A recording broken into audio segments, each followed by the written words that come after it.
Hi hello welcome to my channel. ಈ ಒಂದು ಕತೆ ತುಂಬ ಇಂಟ್ರೆಸ್ಟಿಂಗ್ ಆಗಿದೆ. ಸ್ವಲ್ಪನೂ ಸ್ಕಿಪ್ ಮಾಡದೆ ನೋಡಿ.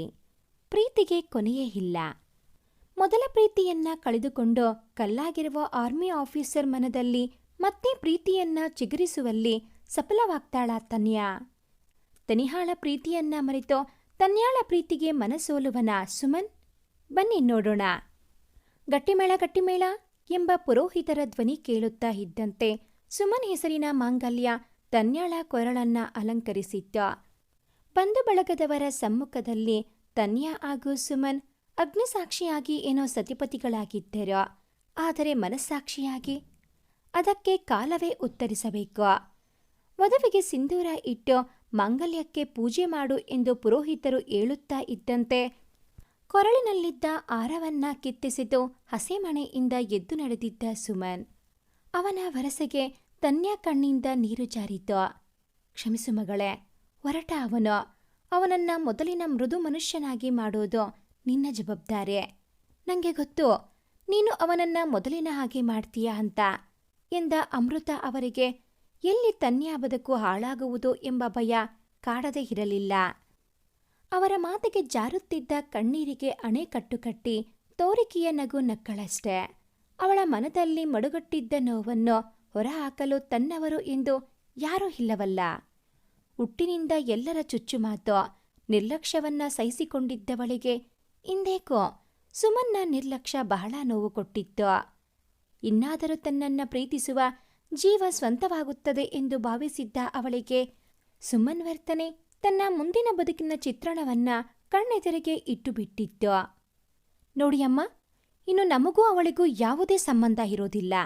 ನೀವು ಹೇಳಿದ ಹಾಗೆ ಮದುವೆಗೆ ಬಂದಿದ್ದೀವಿ. ಮದುವೆ ಮುಗೀತು, ಇನ್ನು ಅವಳ ದಾರಿ ಅವಳಿಗೆ ಎಂದು ತನ್ಯಾಳ ಮಾವ ಅಲ್ಲಿಂದ ನಡೆದು ಬಿಟ್ಟರು. ಅವರಿಗೂ ಅವಳನ್ನು ತಮ್ಮ ಜೀವನದಿಂದ ಹೊರಗಟ್ಟಿದರೆ ಸಾಕಾಗಿ ಹೋಗಿತ್ತು. ಅಳಬೇಡಿ ಅತ್ತಿಗೆ, ಅವರು ಹೋದರೆ ಏನಾಯ್ತು? ನಿಮಗೆ ಅಂತ ಒಂದು ತುಂಬು ಕುಟುಂಬ ಇದೆ. ನಾವೆಲ್ಲರೂ ನಿಮ್ಮ ಜೊತೆಗೆ ಇರ್ತೀವಿ. ಅಣ್ಣ ನಿಮ್ಮನ್ನ ಒಪ್ಪಿಕೊಳ್ಳೋದಕ್ಕೆ ಸ್ವಲ್ಪ ಸಮಯ ಬೇಕಾಗಬಹುದು, ಆದರೆ ನಾವೆಲ್ಲ ನಿಮ್ಮ ಜೊತೆಗೆ ಇರ್ತೀವಿ ಎಂದ ಪೂಜಾ ತನ್ಯಾಳ ಕಣ್ಣು ಹೊರೆಸಿ ಅಪ್ಪಿಕೊಂಡಳು. ಅವಳಿಗೂ ಅತ್ತಿಗೆಯ ಸ್ಥಿತಿ ನೋಡಿ ಕರಳು ಕಿವಿಚಿದ ಹಾಗಾಗಿತ್ತು. ನೋಡು ತನಿಹಾ, ಎಲ್ಲರೂ ಸೇರಿ ಯಾರನ್ನೋ ಕರ್ಕೊಂಡ್ಬಂದು ಒತ್ತಾಯದಿಂದ ಮದುವೆ ಮಾಡಿಸಿ ಅವಳನ್ನ ನನ್ನ ಹೆಂಡತಿ ಅಂತ ಹೇಳ್ತಾ ಇದ್ದಾರೆ. ನನ್ನ ಜೀವನದಲ್ಲಿ ಹೆಂಡತಿಯ ಜಾಗ ಯಾವತ್ತಿದ್ದರೂ ನಿನ್ನದೇ. ಆ ಜಾಗವನ್ನ ಬೇರೆ ಯಾರೂ ಕೂಡ ತುಂಬೋದಕ್ಕೆ ಆಗೋದಿಲ್ಲ. ನನ್ನ ಜೀವನಕ್ಕೆ ಸಂಗಾತಿ ಏನಿದ್ರೋ ಅದು ನೀನು ಮಾತ್ರ. ನೀನು ದೈಹಿಕವಾಗಿ ನನ್ನ ಜೊತೆಗೆ ಇಲ್ಲವಾಗಿರಬಹುದು, ಮಾನಸಿಕವಾಗಿ ಯಾವಾಗೂ ನನ್ನ ಜೊತೆಗೆ ಇರ್ತೀಯ. ನನ್ನ ಪ್ರೀತಿ ಯಾವತ್ತಿಗೋ ನಿನಗೆ ಮಾತ್ರ ಸ್ವಂತ. ಆರವನ್ನ ಕಿತ್ತೆಸೆದು ತನ್ನ ರೂಮಿಗೆ ಬಂದವ ತನ್ನ ರೂಮಿನ ಒಂದು ಗೋಡೆ ಪೂರ್ತಿ ಮುಚ್ಚುವಷ್ಟು ದೊಡ್ಡದಿದ್ದ ತನಿಹಾಳ ಫೋಟೋ ಎದುರಿಗೆ ನಿಂತು ಮಾತನಾಡುತ್ತಿದ್ದ. ಅವನಿಗೆ ಅವಳೇ ಎಲ್ಲ ಆಗಿ ಹೋಗಿದ್ದಳು. ಮೊದಲು ನಿಮಿಷವೂ ಬಾಯಿ ಮುಚ್ಚದೆ ಮಾತನಾಡುತ್ತಾ ಇದ್ದವನು ಅವಳು ದೂರಾದ ನಂತರ ಪೂರ್ತಿಯಾಗಿ ಮೌನಿಯಾಗಿದ್ದ. ಹಸನ್ಮುಖಿ ಆಗಿದ್ದವನು ಈಗ ನಗುವುದನ್ನು ಮರೆತಿದ್ದ. ಒಟ್ಟಿನಲ್ಲಿ ಅವಳು ದೂರ ಹೋಗುವುದರ ಜೊತೆಗೆ ನಿಜವಾದ ಸುಮನ್ನನ್ನ ಜೊತೆಗೆ ಕರೆದುಕೊಂಡು ಹೋಗಿದ್ದಳು ತನಿಹಾ. ಅಣ್ಣ, ಒಳಗೆ ಬರಬಹುದಾ?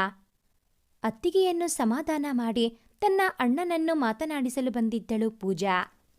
ಬಾ ಪೂಜಾ, ಅದರಲ್ಲಿ ಕೇಳೋದೇನಿದೆ? ಅವಳ ಕಡೆಗೆ ತಿರುಗಿ ಕಣ್ಣು ಒರೆಸಿಕೊಂಡು ನುಡಿದವನು ಸೋಲುವುದು ತಂಗಿಯ ಮಾತಿಗೆ ಮಾತ್ರ.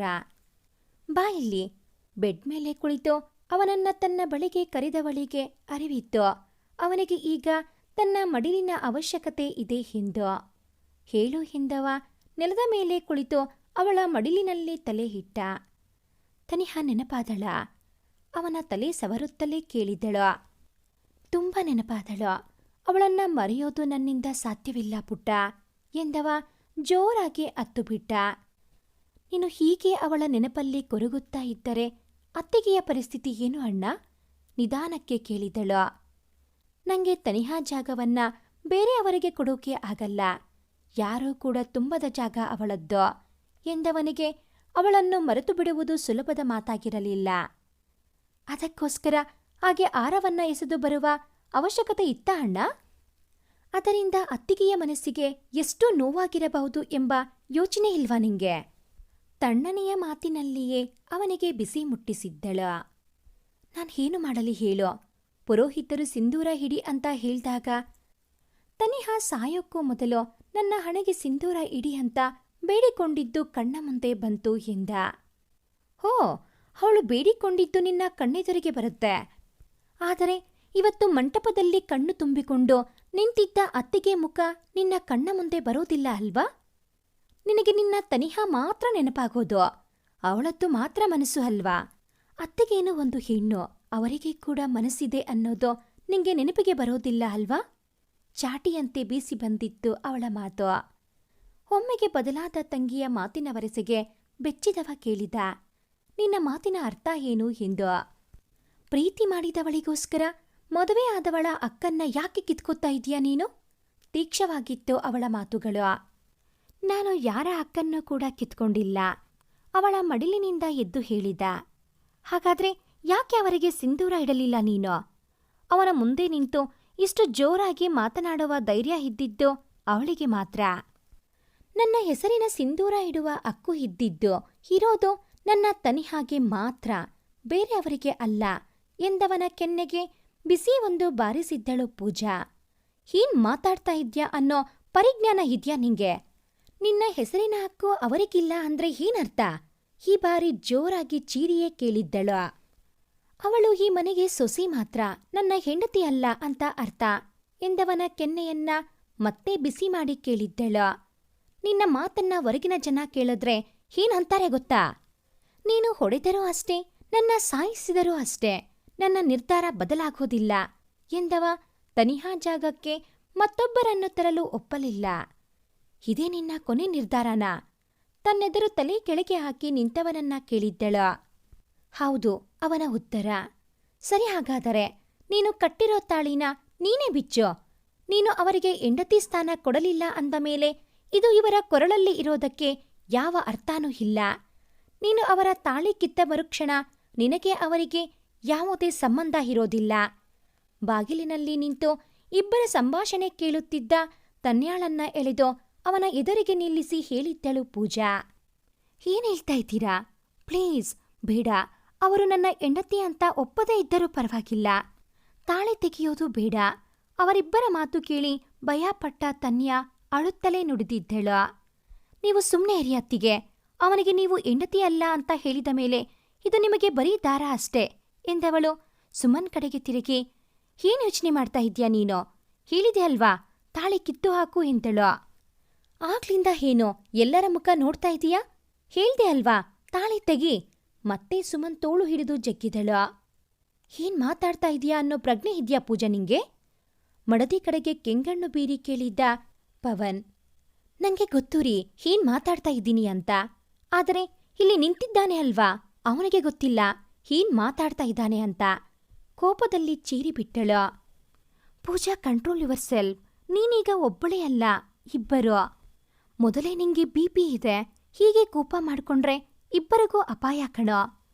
ಮಡದಿಯನ್ನು ಒಲಯಿಸಲು ನೋಡಿದ Pavan. I don't care Pavan. ಇವತ್ತು ಈ ಕ್ಷಣ ಎರಡರಲ್ಲಿ ಒಂದು ನಿರ್ಧಾರ ಆಗಲೇಬೇಕು.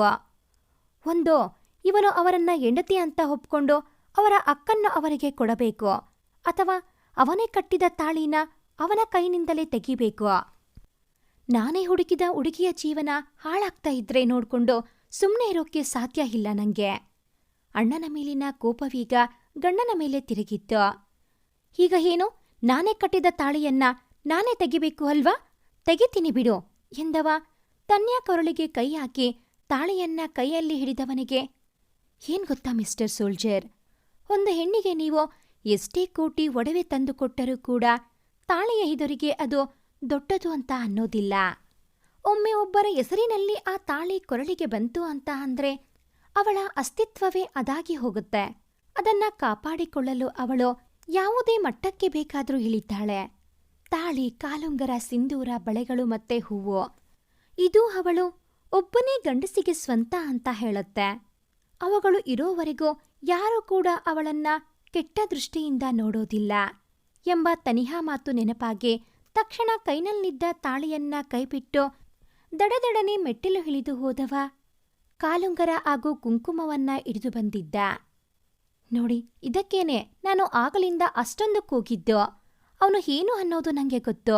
ಗಂಡನ ಕಿವಿಯಲ್ಲಿ ಪಿಸುಗುಟ್ಟಿದ ಪೂಜಾ ಕಿಸಕ್ಕನೆ ನಕ್ಕಳ. ಪೂಜಾ ಕಡೆಗೆ ದುರುಗುಟ್ಟಿ ನೋಡಿದ ಸುಮನ್ ತನ್ಯಾ ಎದುರಿನಲ್ಲಿ ಮಂಡಿ ಕಾಲಿನಲ್ಲಿ ಕುಳಿತು ತನ್ಯಾ ಕಾಲನ್ನ ಹಿಡಿದು ಕಾಲುಂಗರ ತೊಡಿಸಿದವ ಎದ್ದು ನಿಂತು ಅವಳ ಮಾಂಗಲ್ಯಕ್ಕೆ ಆಗೋ ಅವಳ ಬೈತಲೆಗೆ ಕುಂಕುಮ ಇಟ್ಟು ಅಲ್ಲಿ ನಿಲ್ಲದೆ ಹೊರ ನಡೆದಿದ್ದ. ಇಷ್ಟೇ ಅತ್ತಿಗೆ, ಅವನು ನೋಡೋಕೆ ಮಾತ್ರ ಹೊರಟ. ಮನಸ್ಸು ಮಗುವಿನ ಹಾಗೆ. ಅವನ ಮನಸ್ಸನ್ನ ಗೆಲ್ಲೋದು ತುಂಬಾ ಸುಲಭ ಎಂದಳು ಪೂಜಾ ತನ್ಯಾಳನ್ನ ಬಳಸಿ. ಅವಳ ಮಾತಿಗೆ ತನ್ಯಾ ಸುಮ್ಮನೆ ನಕ್ಕಳು ಅಷ್ಟೆ. ಅತ್ತಿಗೆ, ನಿಮಗೆ ಒಂದು ಮಾತು ಹೇಳ್ತೀನಿ ಕೇಳಿ. ಅವನ ಮನಸ್ಸಿನಿಂದ ತನಿಹಾಳನ್ನ ತೆಗೆದುಹಾಕುವುದು ಅಸಾಧ್ಯ. ಅವಳು ಅವನನ್ನ ಅಷ್ಟು ಆವರಿಸಿಕೊಂಡಿದ್ದಾಳೆ. ನೀವು ಅವನ ಮನಸ್ಸಿನಲ್ಲಿ ಹೊಸ ಜಾಗ ಮಾಡ್ಕೋಬೇಕು. ಅರ್ಥ ಆಯ್ತಾ ಎಂದಳು ಅವಳ ಮುಖವನ್ನ ನೋಡಿ. ಅರ್ಥ ಆಯ್ತು ಎಂಬಂತೆ ತಲೆ ಆಡಿಸಿದಳು ಅಷ್ಟೇ. ಅಯ್ಯೋ ದೇವ, ನೀವು ಹೀಗೆ ಎಲ್ಲದಕ್ಕೂ ನಗೋದು ತಲೆ ಆಡ್ಸೋದು ಮಾಡಿದ್ರೆ ಕಷ್ಟ ಉಂಟು ಅತ್ತಿಗೆ. ಅವನೂ ಮಾತಾಡಲ್ಲ, ನೀವು ಮಾತಾಡಲ್ಲ. ಆಮೇಲೆ ನಿಮ್ಮ ಸಂಸಾರ ಪುಷ್ಪಕ ವಿಮಾನ ಪಾರ್ಟ್ ಸೆಕೆಂಡ್ ಆಗುತ್ತೆ. ಸ್ವಲ್ಪ ಮಾತು ಕಲೀರಿ. ಒಂದೇ ಸಮನೆ ಬಡಬಡಿಸುತ್ತಿದ್ದವಳ ಮುಖವನ್ನ ಕಣ್ಣು ಕಣ್ಣು ಬಿಟ್ಟು ನೋಡುತ್ತಿದ್ದಳು ತನ್ಯಾ.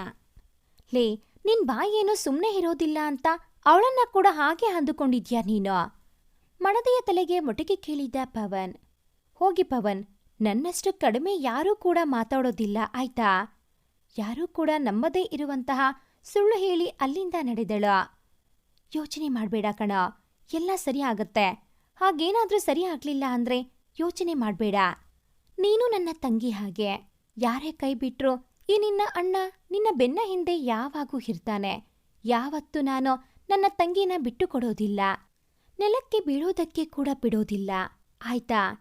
ತನ್ನ ತಲೆ ಸವರಿ ಏಳಿದವನನ್ನ ನೋಡಿ ನಕ್ಕಳೋ ತನ್ಯಾ. ಅವನ ಕಾಳಜಿಗೆ ಅವಳ ಮನಸ್ಸು ತುಂಬಿ ಬಂದಿತ್ತು. ಈಗ ಹೋಗಿ ಫ್ರೆಶ್ ಆಗಿ ಬಾ. ಅತ್ತು ಮುಖ ಪೂರ್ತಿ ಹೀಗೆ ಆಗಿದೆ ನೋಡು. ಮತ್ತೆ ನಿನ್ನ ಕಣ್ಣಲ್ಲಿ ಯಾವತ್ತೂ ನೀರು ಬರಬಾರದು. ಅದು ನಂಗೆ ಇಷ್ಟ ಆಗಲ್ಲ ಎಂದ ಪವನ್ ಅವಳ ಕೆನ್ನೆ ಹಿಂಡಿ ಅಲ್ಲಿಂದ ನಡೆದಿದ್ದ.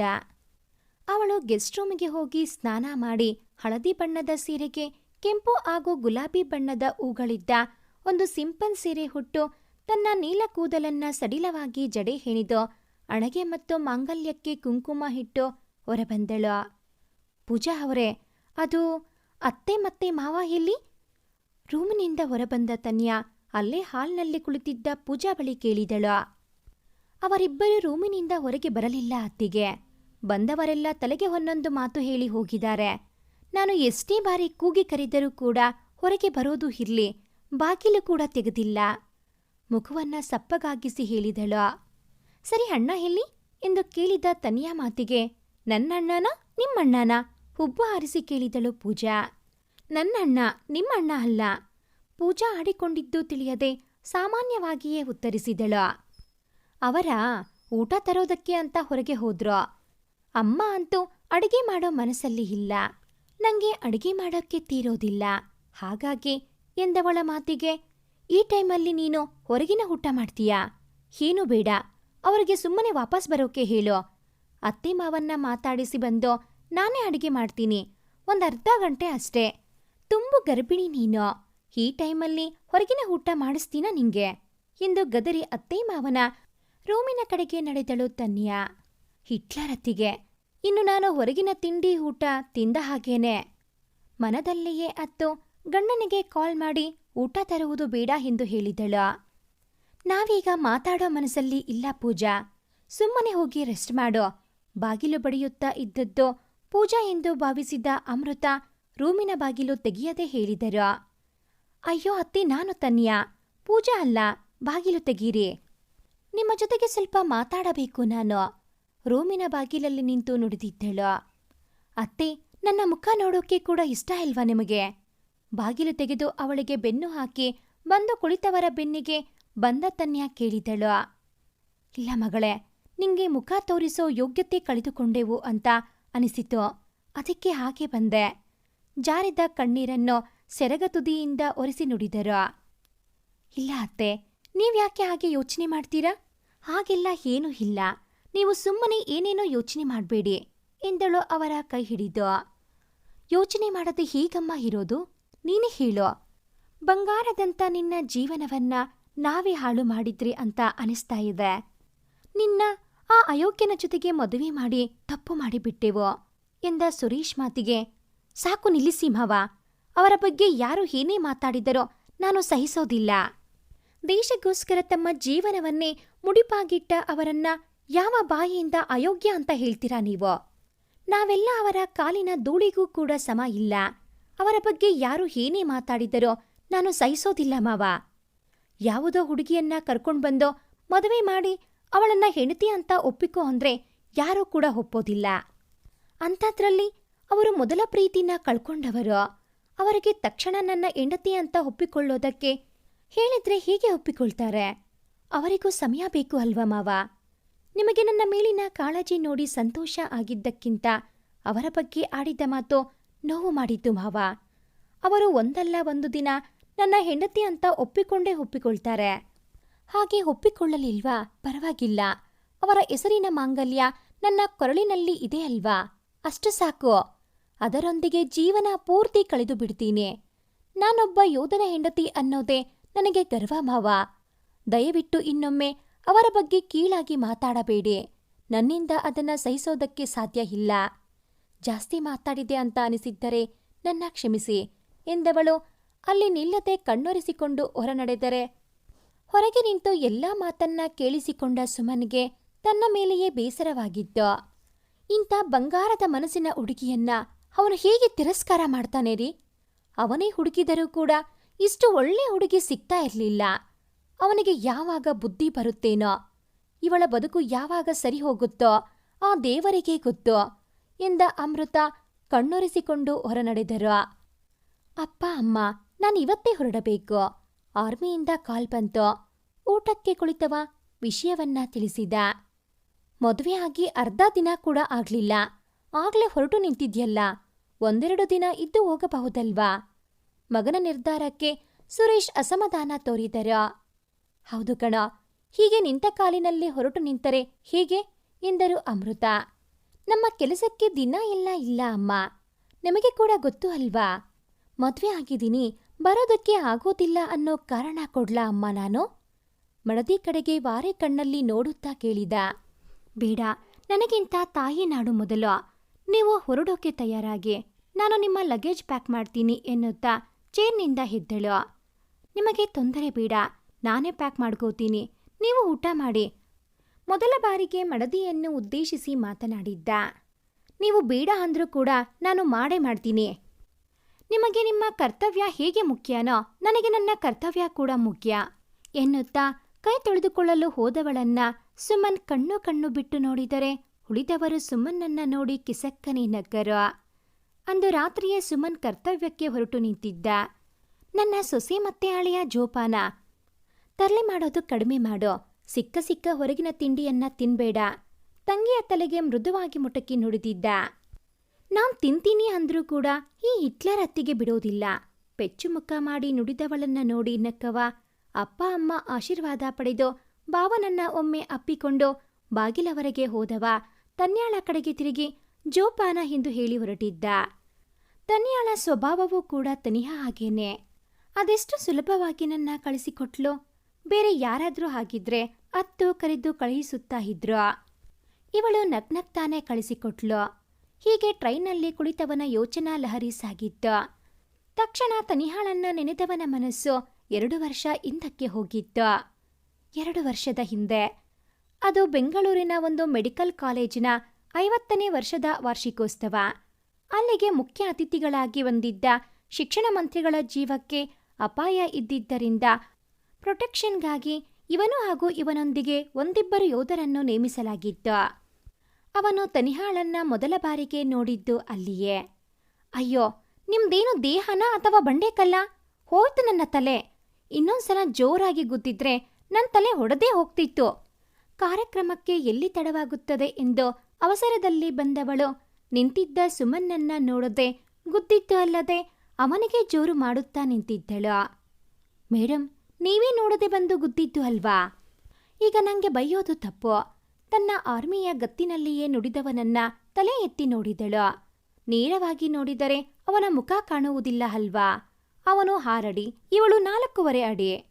ಅಲ್ಲ ರೀ, ಹೀಗೆ ದಾರಿಯಲ್ಲಿ ಬಂದು ಗರುಡುಗಂಬದ ಹಾಗೆ ನಿಂತರೆ ನಮ್ಮಂಥ ಪುಟ್ಟ ಜೀವಿಗಳು ಓಡಾಡುವುದಾದರೂ ಹೇಗೆ? ನೀವು ಹೀಗೆಲ್ಲ ಹೇಳಬಾರದು. ಭರತನಾಟ್ಯದ ದಿರಿಸಿನಲ್ಲಿ ಮುಖ ಚಿಕ್ಕದಾಗಿ ಮಾಡಿ ನುಡಿದವಳನ್ನ ನೋಡಿದ ಅವನ ಗಂಭೀರ ಮುಖದಲ್ಲಿ ನಗು ಮೂಡಿತು. ಸರಿ ಮೇಡಮ್, ನೀವೊರಡಿ.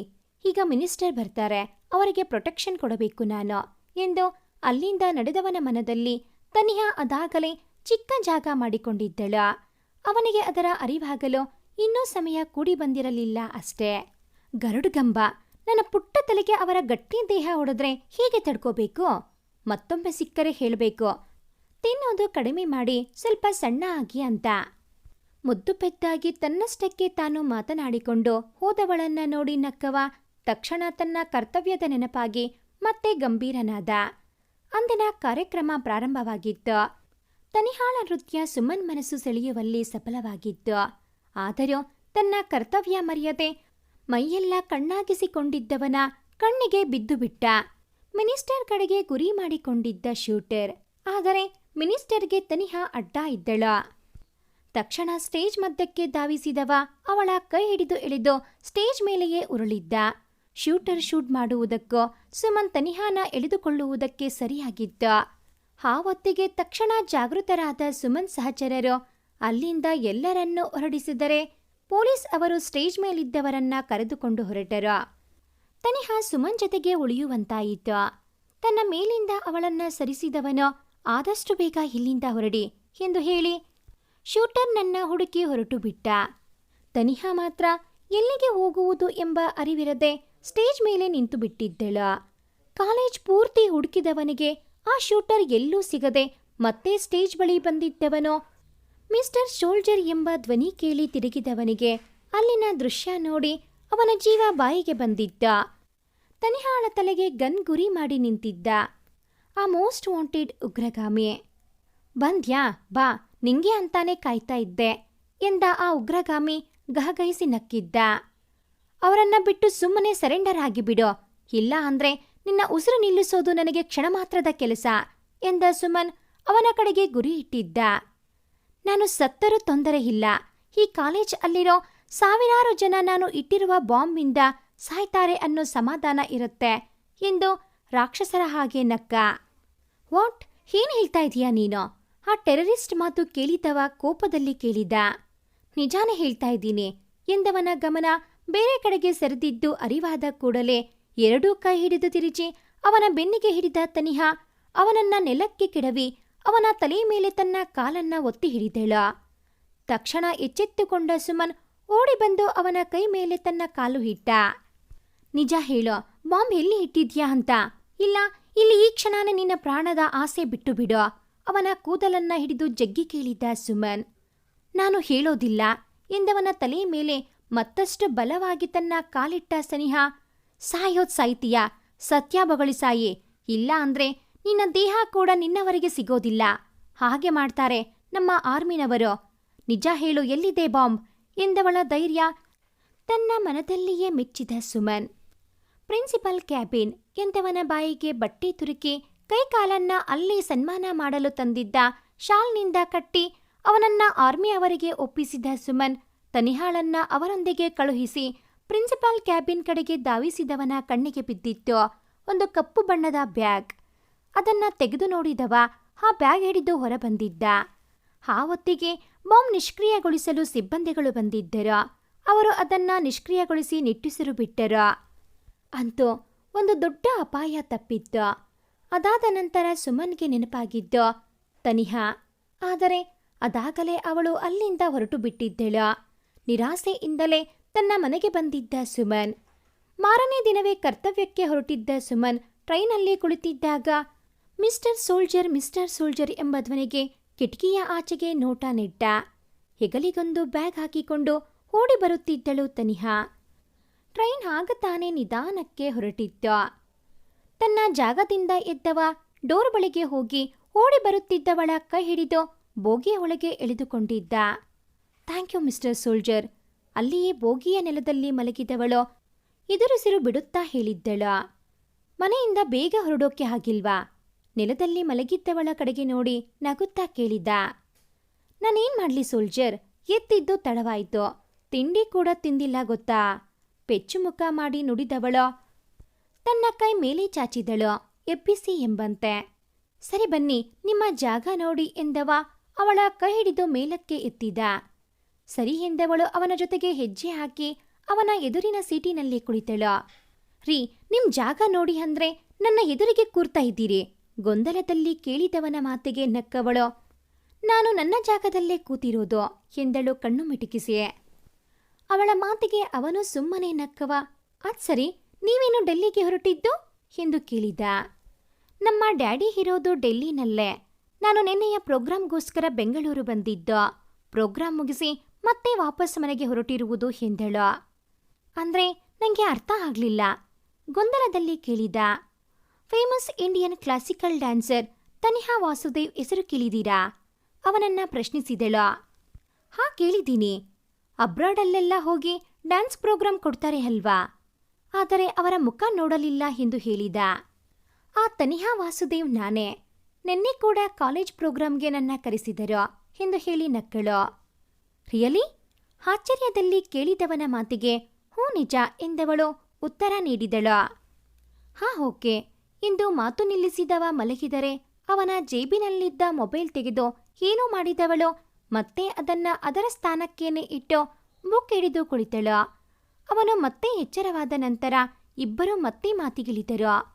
ಅದೆಷ್ಟು ಮಾತು ಭಾವನೆಗಳು ವಿನಿಮಯ ಆದವೋ ಏನೋ, ಆದರೆ ಒಬ್ಬರ ಮನದಲ್ಲಿ ಮತ್ತೊಬ್ಬರು ಗಟ್ಟಿಯಾಗಿ ನೆಲೆ ಊರಿಬಿಟ್ಟಿದ್ದರು.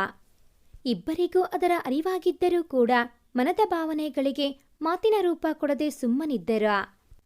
ಡೆಲ್ಲಿಯ ಸ್ಟೇಷನ್ನಲ್ಲಿ ಟ್ರೈನ್ ನಿಂತಾಗ ಸುಮನ್ನನ್ನ ಗಟ್ಟಿಯಾಗಿ ಅಪ್ಪಿದ Taniha, I love you mister soldier ಎಂದು ಅವನ ಕೆನ್ನೆಗೆ ಗಟ್ಟಿಯಾಗಿ ತುಟಿ ಹೂರಿ ಅವನ ಪಾಕೆಟ್ಗೆ ಒಂದು ಚೀಟಿ ತುರುಕಿ ಹೋಗಿದ್ದಳು. ಅವಳು ಕೊಟ್ಟ ಮುತ್ತಿನ ಮತ್ತಿನಿಂದ ಹೊರಬಂದವ ತನ್ನ ಲಗೇಜ್ ತೆಗೆದುಕೊಂಡು ಹೊರಟಿದ್ದ. ಅರೆ, ಇದ್ಯಾವ ಚೀಟಿ? ಮನೆಗೆ ಬಂದವ ಹಾಕಿದ್ದ ಬಟ್ಟೆಯನ್ನ ಒಗೆಯಲು ಹಾಕಬೇಕಾದರೆ ಶರ್ಟ್ ಪಾಕೆಟಲ್ಲಿ ತನಿಹಾ ಇಟ್ಟು ಹೋಗಿದ್ದ ಚೀಟಿಯನ್ನು ನೋಡಿ ಯೋಚಿಸಿದ್ದ. ಅವನಿಗೆ ಆದರೂ ಏನು ಗೊತ್ತೋ, ತನ್ನನ್ನ ಕಾಣಲು ತನ್ನವಳೇ ತನಗೆ ಗೊತ್ತಿರದ ಹಾಗೆ ಇಟ್ಟಿರುವ ಚೀಟಿ ಎಂದು? ಅದ್ಯಾವ ಮಾಯಿಯಲ್ಲಿ ಬಂದೋ ನನ್ನ ಮನಸ್ಸಲ್ಲಿ ಜಾಗ ಮಾಡಿಕೊಂಡ್ರಿ ಅನ್ನೋದು ಗೊತ್ತಿಲ್ಲ ನನಗೆ. ಮನಸ್ಸು ನೀವೇ ಬೇಕು ಅಂತ ಹಠ ಹಿಡಿದು ಕುಳಿತಿದೆ. ಆದರೆ ನಿಮಗೆ ಸಮಯ ಇದ್ರೆ ನಾನು ಕೆಳಗೆ ಬರೆದಿರುವ ಅಡ್ರೆಸ್ಗೆ ಬನ್ನಿ. ನೀವು ನಾನು ಹೇಳಿದ ಜಾಗಕ್ಕೆ ಬಂದರೆ ನಿಮ್ಮ ಮನಸ್ಸಲ್ಲಿ ನನಗೊಂದು ಪುಟ್ಟ ಜಾಗ ಇದೆ ಅಂತ ಗೊತ್ತಾಗುತ್ತೆ. ಬರಲಿಲ್ಲ ಅಂದ್ರೂ ಕೂಡ ತೊಂದರೆ ಇಲ್ಲ. ನನ್ನ ಮನಸ್ಸಲ್ಲಿ ನಿಮ್ಮ ಮೇಲಿನ ಪ್ರೀತಿ ಹಾಗೆ ಇರುತ್ತೆ. ಇಂತಿ ನಿಮ್ಮವಳು ಎಂದು ಬರೆದಿದ್ದ ಪತ್ರದ ಮೇಲೆ ಒಮ್ಮೆ ಅಸ್ತೆಯಿಂದ ಸವರಿ ನಕ್ಕವನ ಮೊಬೈಲ್ ರಿಂಗನಿಸಿತು. ಪರದೆ ಮೇಲೆ ಯಾವುದೋ ಅಪರಿಚಿತ ನಂಬರ್ ನೋಡಿದವ ಮುಖ ಮತ್ತೆ ಗಂಭೀರವಾಯಿತು. ಕಾಲ್ ರಿಸೀವ್ ಮಾಡಿದ. ಆ ಕಡೆಯಿಂದ ಕೇಳಿದ ಹಲೋ ಮಿಸ್ಟರ್ ಸೋಲ್ಜರ್ ಎಂದ ಧ್ವನಿಗೆ ಮತ್ತೆ ಮುಖದಲ್ಲಿ ನಗು ಹರಳಿತು. ಹೇಳಿ ಮಿಸಸ್ ಸೋಲ್ಜರ್ ಎನ್ನುತ್ತಾ ನಕ್ಕನವನ. ಏನ್ ಹೇಳೋದು, ಮಿಸ್ಟರ್ ಸೋಲ್ಜರ್ ಹೇಳಬೇಕು ಎಲ್ಲವನ್ನೂ ಎಂದಳು.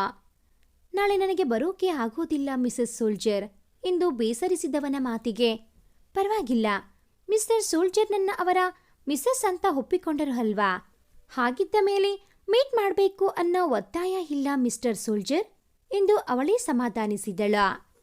ಮತ್ತೆ ಊಟ ಮಾಡಿದ್ಯಾ? ಅವಳು ಬರೆದ ಪತ್ರವನ್ನ ಜೋಪಾನವಾಗಿ ಎತ್ತಿಡುತ್ತಾ ಕೇಳಿದ. ಇಲ್ಲ ಮಿಸ್ಟರ್ ಸೋಲ್ಜರ್, ಇನ್ನೂ ಊಟ ಆಗ್ಲಿಲ್ಲ. ಡ್ಯಾಡಿ ಕೆಲಸದ ಸಲುವಾಗಿ ಹೊರದೇಶಕ್ಕೆ ಹೋಗಿದ್ದಾರೆ. ಒಬ್ಬಳೇ ಊಟ ಮಾಡೋಕೆ ಬೇಜಾರು ಎಂದು ಬೇಸರಿಸಿದವಳಿಗೆ ಹೀಗೆ ಊಟ ತಿಂಡಿ ಬಿಟ್ಟರೆ ಆರೋಗ್ಯದ ಗತಿ ಏನು ಎಂದು ಗದರಿದ ಕೂಡಲೇ ಅತ್ತಲಿಂದ ಕಾಲ್ ಕಟ್ಟಾಗಿತ್ತು. ಬೇಸರಿಸಿಕೊಂಡಳ ಎಂದು ಯೋಚಿಸಿದವ ಮತ್ತೆ ಆ ನಂಬರ್ಗೆ ಕಾಲ್ ಮಾಡಿದ. ಆದರೆ ಸ್ವಿಚ್ ಆಫ್ ಎಂಬ ಯುವತಿಯ ಧ್ವನಿ ಅವನನ್ನ ನಿರಾಸೆಗೊಳಿಸಿತ್ತು. ಬಟ್ಟೆಯನ್ನ ಒಗೆಯಲು ಹಾಕಿ ನಂತರ ಮತ್ತೊಮ್ಮೆ ಪ್ರಯತ್ನ ಮಾಡಿದರೆ ಆಯಿತು ಎಂದು ಯೋಚಿಸಿದವ ಮೊಬೈಲ್ ಅಲ್ಲಿಯೇ ಟೇಬಲ್ ಮೇಲೆ ಇಟ್ಟು ತನ್ನ ಬಟ್ಟೆ ಒಗೆದು ಬಂದ. ನಂತರ ಮತ್ತೊಮ್ಮೆ ಪ್ರಯತ್ನಿಸಿದ. ಈ ಬಾರಿಯೂ ಕೇಳಿದ ಸ್ವಿಚ್ ಆಫ್ ಎಂಬ ಧ್ವನಿಗೆ ಅವನಲ್ಲಿ ಗಾಬರಿ ಮೂಡಿತು. ಮೇಲಿಂದ ಮೇಲೆ ಕಾಲ್ ಮಾಡಿದರೂ ಕೂಡ ಅವಳು ಕಾಲ್ ರಿಸೀವ್ ಮಾಡದಿದ್ದಾಗ ಮೊಬೈಲ್ ಎತ್ತಿ ಬಿಸಾಡಿದವ ಸೋಫಾದಲ್ಲಿ ತಲೆ ಮೇಲೆ ಕೈ ಹೊತ್ತು ಕುಳಿತ. ಮಿಸ್ಟರ್ ಸೋಲ್ಜರ್ ಯಾವುದೋ ಟೆನ್ಷನಲ್ಲಿ ಇದ್ದ ಹಾಗಿದೆ. ಅವಳದೇ ಯೋಚನೆಯಲ್ಲಿದ್ದವನ ಕಾಲ ಮೇಲೆ ತಲೆ ಇಟ್ಟು ಕೇಳಿದಳು ನಗುತ್ತಾ. ನಿನ್ನ ಮೊಬೈಲ್ಗೆ ಏನಾಯ್ತು? ಆಗ್ಲಿಂದ ಸ್ವಿಚ್ ಆಫ್ ಬರ್ತಿದೆ. ಭಯ ಆಯ್ತು ನಂಗೆ. ಮನೆಗೆ ಬರೋಣ ಅಂದ್ರೆ ಅಡ್ರೆಸ್ ಕೂಡ ಗೊತ್ತಿಲ್ಲ ನಂಗೆ. ಒಂದು ಕ್ಷಣ ಎಷ್ಟು ಭಯವಾಯ್ತು ಗೊತ್ತಾ? ಮುಖ ಚಿಕ್ಕದಾಗಿ ಮಾಡಿ ನುಡಿದ. ಅದಾ, ಮಾತಾಡ್ತಾ ಇರಬೇಕಾದರೆ ಚಾರ್ಜ್ ಖಾಲಿ ಆಗಿ ಸ್ವಿಚ್ ಆಫ್ ಆಯ್ತು. ಚಾರ್ಜ್ಗೆ ಹಾಕೋಕೆ ಪವರ್ ಬೇರೆ ಇರಲಿಲ್ಲ. ಅದಕ್ಕೆ ಸೀದಾ ಇಲ್ಲಿಗೆ ಬಂದೆ. ಹೆಂಗೆ ನಾವು? ಸೂಪರ್ ಅಲ್ವಾ? ಕಣ್ಣು ಹೊಡೆದು ನಕ್ಕಳು. ಕೋತಿ ನೀನು, ಎಷ್ಟು ಭಯ ಆಯ್ತು ಗೊತ್ತಾ? ಈಗ್ಲೂ ನೋಡು ಇದು ಎಷ್ಟು ಜೋರಾಗಿ ಹೊಡ್ಕೊಳ್ತಾ ಇದೆ ಅಂತ ಎಂದವ ಅವಳ ಕೈ ತೆಗೆದು ಬಲಗಡೆಯ ಎದೆ ಮೇಲೆ ಇಟ್ಟುಕೊಂಡ. ಅರೆ ಮಿಸ್ಟರ್ ಸೋಲ್ಜರ್, ಹೃದಯ ಇರೋದು ಎಡಗಡೆಗೆ, ಬಲಗಡೆಗೆ ಅಲ್ಲ ಎಂದು ಹೇಳಿ ಕಿಲಕಿಲ ನಕ್ಕಳು. ಇಲ್ಲಮ್ಮ, ನಂಗೆ ಹಾರ್ಟ್ ಇರೋದು ಬಲಗಡೆಗೆ ಎಂದು ಹೇಳಿ ಅವಳ ಮೂಗು ಹಿಂಡಿದ. ಸೀರಿಯಸ್ಲಿ ಮಿಸ್ಟರ್ ಸೋಲ್ಜರ್ ಎಂದು ಕೇಳಿದವಳು ಆಶ್ಚರ್ಯದಿಂದ ಅವನ ಬಲಹೆದೆಯ ಮೇಲೆ ಕಿವಿ ಇಟ್ಟಳು. ಹೌದು, ನಿಮ್ಮ ಹಾರ್ಟ್ ಈ ಕಡೆಗೆ ಹೊಡ್ಕೋತಾ ಇದೆ ಎಂದು ಹೇಳಿ ಅವನ ಎದೆಗೊಂದು ಮುತ್ತಿಟ್ಟಳು. ಬಿಡಿ ಮಿಸಸ್ ಸೋಲ್ಜರ್, ಹಸಿವಾಗ್ತಾ ಇದೆ, ಊಟ ಮಾಡಬೇಕು ಎನ್ನುತ್ತಾ ಅವಳನ್ನ ಸರಿಸಿ ಮೇಲೆದ್ದ. ನಂಗೆ ಕೂಡ ಹಸಿವಾಗ್ತಾ ಇದೆ, ನಾನು ಕೂಡ ಊಟ ಮಾಡಲಿಲ್ಲ ಮಿಸ್ಟರ್ ಸೋಲ್ಜರ್ ಎಂದಳು ಪಿಳಿಪಿಳಿ ಕಣ್ಣು ಬಿಡುತ್ತಾ. ಕೋತಿ, ಹಾಗೆ ನೋಡಬೇಡ ಬಾ ಎಂದವ ಅವಳ ಕಡೆಗೆ ಕೈ ಚಾಚಿದ.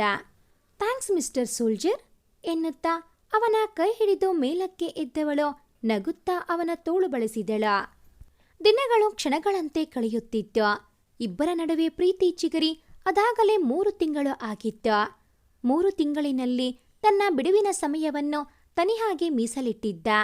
ಆ 3 ತಿಂಗಳಿನಲ್ಲಿ ಇಬ್ಬರ ಪ್ರೀತಿ ಮತ್ತಷ್ಟು ಗಾಢವಾಗಿತ್ತು.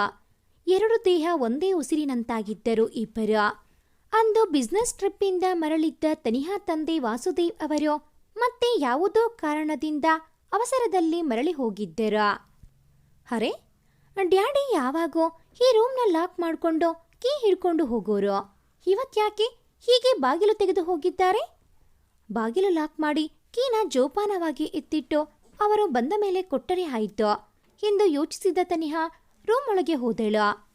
ರೂಮ್ ಒಳಗೆ ಹೋಗಿ ಲೈಟ್ ಹಾಕಿದವಳಿಗೆ ಉಸಿರು ನಿಂತ ಅನುಭವವಾಗಿತ್ತು. ತಕ್ಷಣ ಅಲ್ಲೇ ಇದ್ದ ಕಂಪ್ಯೂಟರ್ ಓಪನ್ ಮಾಡಿದವಳಿಗೆ ಆದ ಆಘಾತ ಕಡಿಮೆ ಇಲ್ಲ. ಕಂಪ್ಯೂಟರ್ ತುಂಬ ದೇಶದ್ರೋಹಕ್ಕೆ ತಯಾರಿದ್ದ ನಕ್ಷೆಗಳು ಮತ್ತು ದಿನಾಂಕಗಳು, ವಿಡಿಯೋಗಳಿದ್ದವು. ಆ ಕ್ಷಣ ತನ್ನ ಉಸಿರು ಅಲ್ಲಿಯೇ ನಿಂತು ಬಿಡಬಾರದೆ ಎಂಬ ಭಾವ ಮೂಡಿಬಿಟ್ಟಿತ್ತು ಅವಳಿಗೆ.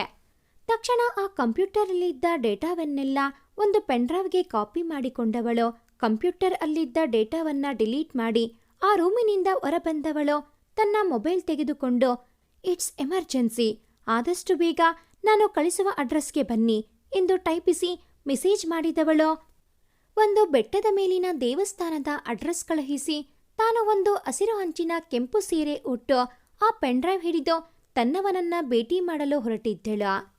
ಮಗಳೇ, ಎಲ್ಲಿ ದೂರ ಹೊರಟಿದ್ದೀಯಾ ನೀನು? ಮನೆಯ ಬಾಗಿಲಿನಲ್ಲಿ ಅಡ್ಡ ಸಿಕ್ಕಿದ ವಾಸುದೇವ್ ಕೇಳಿದರು. ಫ್ರೆಂಡ್ನ ಮೀಟ್ ಮಾಡೋಕೆ ಡ್ಯಾಡಿ, ಹಣೆಯ ಮೇಲೆ ಮೂಡುತ್ತಿದ್ದ ಬೆವರನ್ನ ಒರೆಸಿಕೊಳ್ಳುತ್ತಾ ನುಡಿದಳ. ಯಾವ ಫ್ರೆಂಡ್ ಮಗಳೇ? ಅದೇ ಆರ್ಮಿ ಅವನ ಎಂದವನ ಮುಖದಲ್ಲಿ ಕ್ರೂರತೆ ಸ್ಪಷ್ಟವಾಗಿ ಕಂಡಿತು ಅವಳಿಗೆ. ಹೌದು, ಅವರನ್ನೇ ಭೇಟಿ ಮಾಡೋಕೆ ಹೋಗ್ತಾ ಇದ್ದೀನಿ ಮಿಸ್ಟರ್ ವಾಸುದೇವ್ ಅಲಿಯಾಸ್ ವಾಸಿಂ ಖಾನ್. ಬರೀ ಭೇಟಿ ಮಾಡೋದು ಅಲ್ಲ, ನಿನ್ನ ಎಲ್ಲ ದೇಶದ್ರೋಹದ ಕೆಲಸದ ಬಗ್ಗೆ ಮಾಹಿತಿ ಕೊಡೋದಕ್ಕೆ ಹೋಗ್ತಾ ಇದ್ದೀನಿ. ಒಬ್ಬ ದೇಶದ್ರೋಹಿಯ ಮಗಳಾಗಿ ಸಾಯೋದಕ್ಕಿಂತ ಒಬ್ಬ ದೇಶ ಪ್ರೇಮಿಯ ಹೆಂಡತಿಯಾಗಿ ಸಾಯ್ತೀನಿ. ನನಗೆ ಗೊತ್ತು, ನನಗೆ ನಿನ್ನ ಬಗ್ಗೆ ಎಲ್ಲ ಸತ್ಯ ಗೊತ್ತಾದ ಮೇಲೆ ನೀನು ನನ್ನ ಉಳಿಸೋದಿಲ್ಲ ಅಂತ. ಅದಕ್ಕೂ ಮೊದಲು ಅವನ ಕೈನಿಂದ ತಾಳಿ ಕಟ್ಟಿಸಿಕೊಂಡು ಸಾಯ್ತೀನಿ.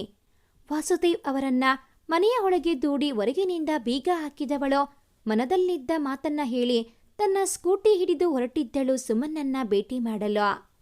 ಯಾವತ್ತೂ ಡ್ಯೂಟಿ ಸಮಯದಲ್ಲಿ ಭೇಟಿಯಾಗೋಕೆ ಹೇಳೋದಿರಲಿ, ಮೆಸೇಜ್ ಕೂಡ ಮಾಡದೇ ಇರುವವಳು ಇವತ್ತು ಅಷ್ಟೊಂದು ಮೆಸೇಜ್ ಕಳಿಸಿದ್ದಾಳೆ ಅಂದ್ರೆ ಏನರ್ಥ? ತನ್ನವಳು ಹೇಳಿದ್ದ ದೇವಸ್ಥಾನಕ್ಕೆ ಬಂದು ಯೋಚಿಸುತ್ತಾ ಕುಳಿತಿದ್ದ. ಮಿಸ್ಟರ್ ಸೋಲ್ಜರ್ ಎದುರಿಸಿರು ಬಿಡುತ್ತಾ ಓಡಿ ಬರುತ್ತಾ ಇದ್ದವಳ ಬಳಿಗೆ ಓಡಿ ಬಂದಿದ್ದ ಸುಮನ್. ಯಾಕೆ ಏನಾಯ್ತೋ ಅಷ್ಟೊಂದು ಅವಸರವಾಗಿ ಓಡಿ ಬರುವಂಥದ್ದು?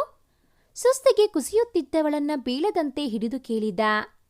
ಅದೆಲ್ಲ ಆಮೇಲೆ ಹೇಳ್ತೀನಿ, ಬನ್ನಿ ನೀವು ಎನ್ನುತ್ತಾ ಅವನನ್ನ ಅಲ್ಲೇ ಬೆಟ್ಟದ ಮೇಲಿದ್ದ ಪುಟ್ಟ ದೇವಸ್ಥಾನದ ಎದುರಿಗೆ ನಿಲ್ಲಿಸಿದವಳು ಅವನ ಎದುರಿಗೆ ತಾಳಿ ಹಿಡಿದು, ಇದನ್ನ ನನ್ನ ಕೊರಳಿಗೆ ಕಟ್ಟಿ ಮಿಸ್ಟರ್ ಸೋಲ್ಜರ್ ಎಂದಳು. ತಲೆ ಕೆಟ್ಟಿದ್ಯಾ ನಿಂಗೆ? ಇದನ್ನ ಮಾಡೋಕೆ ಅಷ್ಟು ಅವಸರದಲ್ಲಿ ಬರೋಕೆ ಹೇಳಿದ್ದ ನೀನು? ಕೋಪವನ್ನು ತಾಳದೆ ಗದರಿಬಿಟ್ಟಿದ್ದ. ಅದಕ್ಕಿಂತ ಮುಖ್ಯವಾದ ವಿಷಯ ಇದೆ ಮಿಸ್ಟರ್ ಸೋಲ್ಜರ್, ಅದನ್ನ ಹೇಳ್ತೀನಿ. ಅದಕ್ಕೂ ಮೊದಲು ಇದನ್ನ ನನ್ನ ಕುತ್ತಿಗೆಗೆ ಕಟ್ಟಿ ಪ್ಲೀಸ್, ಕಣ್ಣು ತುಂಬಿಕೊಂಡು ಬೇಡಿದಳು ಅವನನ್ನ. ಆಗಲ್ಲ, ಮನೆಯವರ ಆಶೀರ್ವಾದ ಇಲ್ಲದೆ ನಾನು ಕಟ್ಟೋದಿಲ್ಲ ಎಂದವನ ಕೈಯನ್ನ ತನ್ನ ತಲೆ ಮೇಲೆ ಇಟ್ಟುಕೊಂಡಳು. ಈಗ ಕಟ್ಟಿಲ್ಲ ಎಂದರೆ ನನ್ನ ಮೇಲಾಣೆ ಎಂದು ಹೇಳಿ ಅವನನ್ನ ಕಟ್ಟಿ ಹಾಕಿದ್ದಳು. ಅವಳ ಮಾತಿಗೆ ಕಟ್ಟು ಬಿದ್ದವ ಅವಳ ಕೊರಳಿಗೆ 3 ಗಂಟು ಬಿಗಿಯುತ್ತಿದ್ದ ಹಾಗೆ ಸುಮನ್ನನ್ನ ಪಕ್ಕಕ್ಕೆ ದೂಡಿ ಅವನಿಗೆ ಬಂದು ಅಡ್ಡ ನಿಂತಳು. ಸುಮನಿಗೆ ಬೀಳಬೇಕಿದ್ದ ಏಟು ತನಿಹಾ ತಲೆಗೆ ಬಿದ್ದಿದ್ದ. ಆ ಬೆಟ್ಟಕ್ಕೆ ಬಂದ ಕೂಡಲೇ ತನ್ನ ತಂದೆಯ ಕಡೆಯವರನ್ನ ಗಮನಿಸಿಬಿಟ್ಟಿದ್ದಳು ಅವಳು. ಅಮ್ಮ ಎಂದು ತಲೆ ಹಿಡಿದು ಕುಸಿಯುತ್ತಾ ಇದ್ದವಳನ್ನ ಬಂದು ಹಿಡಿದಿದ್ದ ಸುಮನ್ ಮಿಸಸ್ ಸೋಲ್ಜರ್ ಎಂದು ಕೂಗಿದ್ದ. ಆವತ್ತಿಗೆ ಮತ್ತೆ ಸುಮನ್ ತಲೆಗೆ ಬೀಳಬೇಕಿದ್ದ ದೊಡ್ಡ ದೊಣ್ಣೆ ಏಟು ತನಿಹಾ ಅಡ್ಡ ಬಂದಿದ್ದರಿಂದ ಅವಳ ಹೊಟ್ಟೆಗೆ ಬಿದ್ದು ಬಾಯಿಂದ ರಕ್ತ ಹೊರಗೆ ಬಂದಿತ್ತು.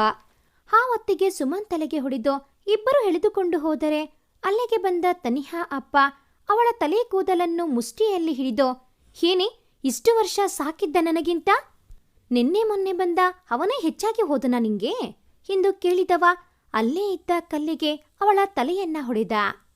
ಮಿಸ್ಟರ್ ಸೋಲ್ಜರ್ ಎಂದು ಚೀರಿ ನೆಲಕ್ಕೆ ಬಿದ್ದವಳ ಹೊಟ್ಟೆ ಮೇಲೆ ವಾಸುದೇವ್ ಕಾಲಿಟ್ಟು ತುಳಿದಾಗ ಮತ್ತೆ ಅವಳ ಬಾಯಿಂದ ರಕ್ತ ಕಾರಂಜಿಯ ಹಾಗೆ ಚಿಮ್ಮಿತ.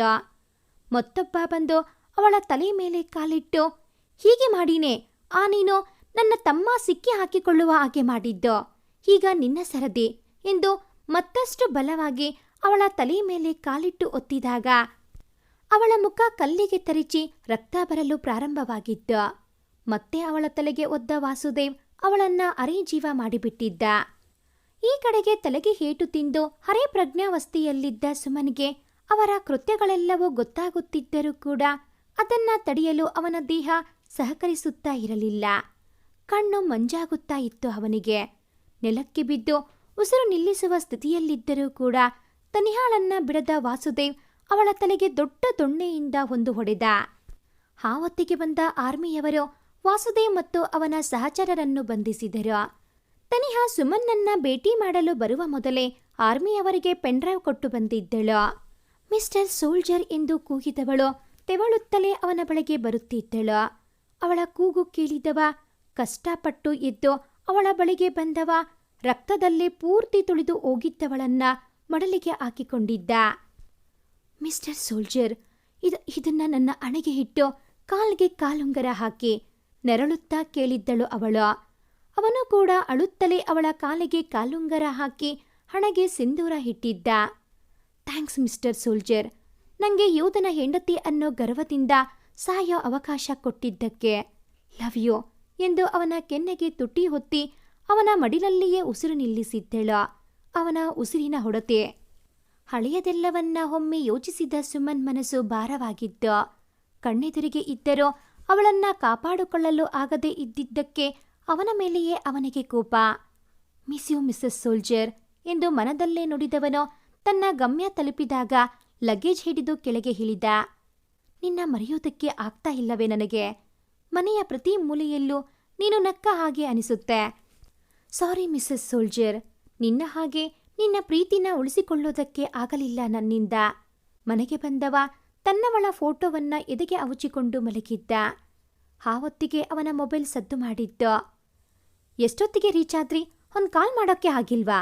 ಇಲ್ಲಿ ಪೂಜೆ ಟೆನ್ಷನ್ ಮಾಡ್ಕೊಂಡಿದ್ದಾಳೆ, ಅಣ್ಣ ಕಾಲ್ ಮಾಡಲಿಲ್ಲ ಅಂತ. ಅವಳು ಗರ್ಭಿಣಿ ಅನ್ನೋದನ್ನ ಕೂಡ ಮರೆತು ಬಿಟ್ರಾ ಹೇಗೆ? ಅವನು ಕಾಲ್ ರಿಸೀವ್ ಮಾಡಿದ ಕೂಡಲೇ ಅವನಿಗೆ ಒಂದೇ ಒಂದು ಪದ ಮಾತನಾಡಲು ಬಿಡದೆ ಪಟಪಟ ಲಕ್ಷ್ಮಿ ಪಟಾಕಿ ಸಿಡಿಸಿದ್ದಳು ಅವನ ಮಡದೆ. ಅವಳ ಆ ವರಸೆ ನೋಡಿ ಅವನ ಮಾತುಗಳು ಗಂಟಲಿನಲ್ಲಿ ಉಳಿದು ಬಿಟ್ಟಿತು. ಅಯ್ಯೋ, ಏನಾದ್ರೂ ಮಾತಾಡಿ, ಹೀಗೆ ಬಾಯಿ ಬಿಡದೆ ಇದ್ದರೆ ನಾನು ಏನಂತ ತಿಳ್ಕೋಬೇಕು? ಅವನು ಮಾತನಾಡದೆ ಇದ್ದಿದ್ದನ್ನ ನೋಡಿ ಮತ್ತೆ ಗದರಿದಳು. ಇಲ್ಲ, ಹೀಗ್ ತಾನೇ ಮನೆಗೆ ಬಂದೆ. ಈಗ ಕಾಲ್ ಮಾಡಬೇಕು ಅಂತ ಅನ್ಕೊಂಡಿದ್ದೆ, ಅಷ್ಟೊತ್ತಿಗೆ ನೀವೇ ಮಾಡಿದ್ರಿ ಎಂದವನಿಗೆ ಅವಳ ಮುಂದೆ ಮಾತಾಡೋದು ಹೇಗೆ ಎನ್ನುವ ಚಿಂತೆ. ಅದೇನದು, ಯಾರೋ ದೂರದವರನ್ನ ಕರೆದ ಹಾಗೆ ನೀವು ತಾವು ಅನ್ನೋದು? ನೀನು ತಾನು ಅನ್ನೋಕೆ ನಿಮಗೆ ಬಾಯಿ ಬರೋದಿಲ್ಲ. ಮತ್ತೊಮ್ಮೆ ನೀವು ತಾವು ಅಂತ ಕರೀರಿ, ಆಗ ಇದೆ ನಿಮಗೆ. ಕಾರಣ ಇಲ್ಲದೆ ಅವನನ್ನ ಗದರುತ್ತಿದ್ದಳು ಅವಳು. ಅಯ್ಯೋ ದೇವ, ಇವರ್ಯಾಕೆ ಹೀಗೆ ಸುಮ್ಮನೆ ರೇಗಾಡ್ತಾ ಇದ್ದಾರೆ ಎಂದುಕೊಂಡವ. ಸರಿ, ನನಗೆ ಸ್ವಲ್ಪ ಕೆಲಸ ಇದೆ, ಆಮೇಲೆ ಪೂಜಾಗೆ ಕಾಲ್ ಮಾಡ್ತೀನಿ ಎಂದವ. ಅವಸರದಲ್ಲಿ ಕಾಲ್ ಕಟ್ ಮಾಡಿ ನಿಟ್ಟುಸಿರು ಬಿಟ್ಟಿದ್ದ. ನಿಜವಾಗಿ ಹೇಳಬೇಕು ಎಂದರೆ ವೈರಿಗಳ ಎದುರು ನಿಂತು ಎದೆ ಕೊಟ್ಟು ಹೋರಾಡುವ ಮಿಸ್ಟರ್ ಸೋಲ್ಜರ್ ಮಿಸಸ್ ಸೋಲ್ಜರ್ ಎದುರು ತಣ್ಣಗಾಗಿದ್ದ. ತಗೋ ಫೋನ್, ನಿಂಗೆ ಆಟ ಅಲ್ವಾ? ಅವರ ವಾಯ್ಸ್ ಕೇಳಿದ್ರೆ ನನಗೆ ಕೈ ಕಾಲಲ್ಲಿ ನಡುಕ ಶುರುವಾಗುತ್ತೆ. ಇಲ್ಲಿ ಕೂತು ಇನ್ನೂ ಜೋರಾಗಿ ಮಾತಾಡಿ ಅಂತೀಯ.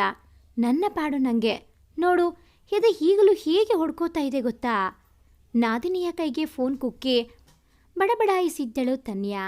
ಅವನೆಂದರೆ ಅವಳಿಗೇನೋ ಭಯ ಪಾಪ.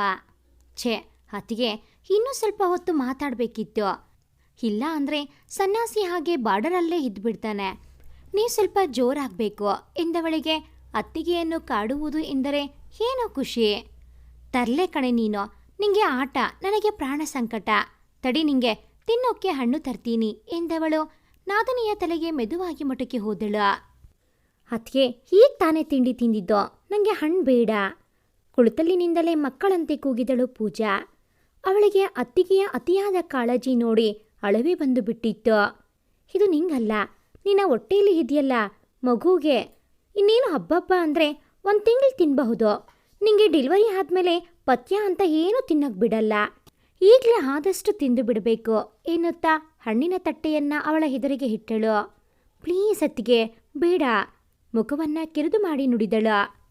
ಸರಿ, ಬೇಡ ಅಂದರೆ ಪರವಾಗಿಲ್ಲ ಬಿಡು ಎಂದ ತನ್ಯಾ ತಟ್ಟೆ ಹಿಡಿದು ಒಳಗೆ ನಡೆದಳು. ದಿನಗಳು ಹುರುಳುತ್ತಾ ಇತ್ತು.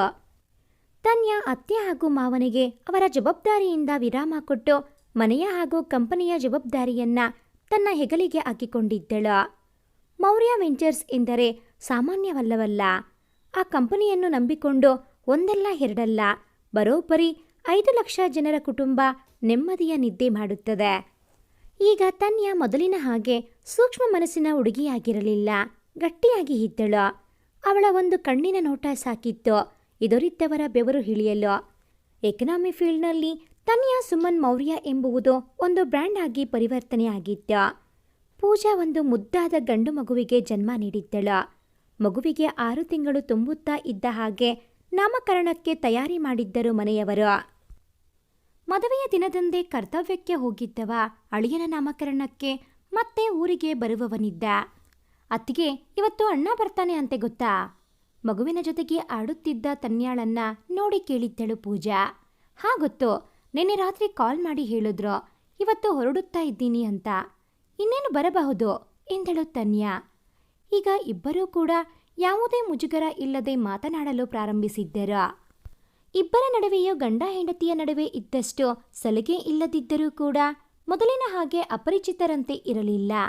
ಇಬ್ಬರು ಆ ಮಟ್ಟಿಗೆ ಹತ್ತಿರವಾಗುವಲ್ಲಿ ಪೂಜಾಳ ಪಾತ್ರ ಬಹಳ ಇತ್ತು. ಪರವಾಗಿಲ್ಲ, ಕಾಲೆಲ್ಲ ಮಾಡಿ ಮಾತಾಡ್ತಾನೆ ಅನ್ನಿ.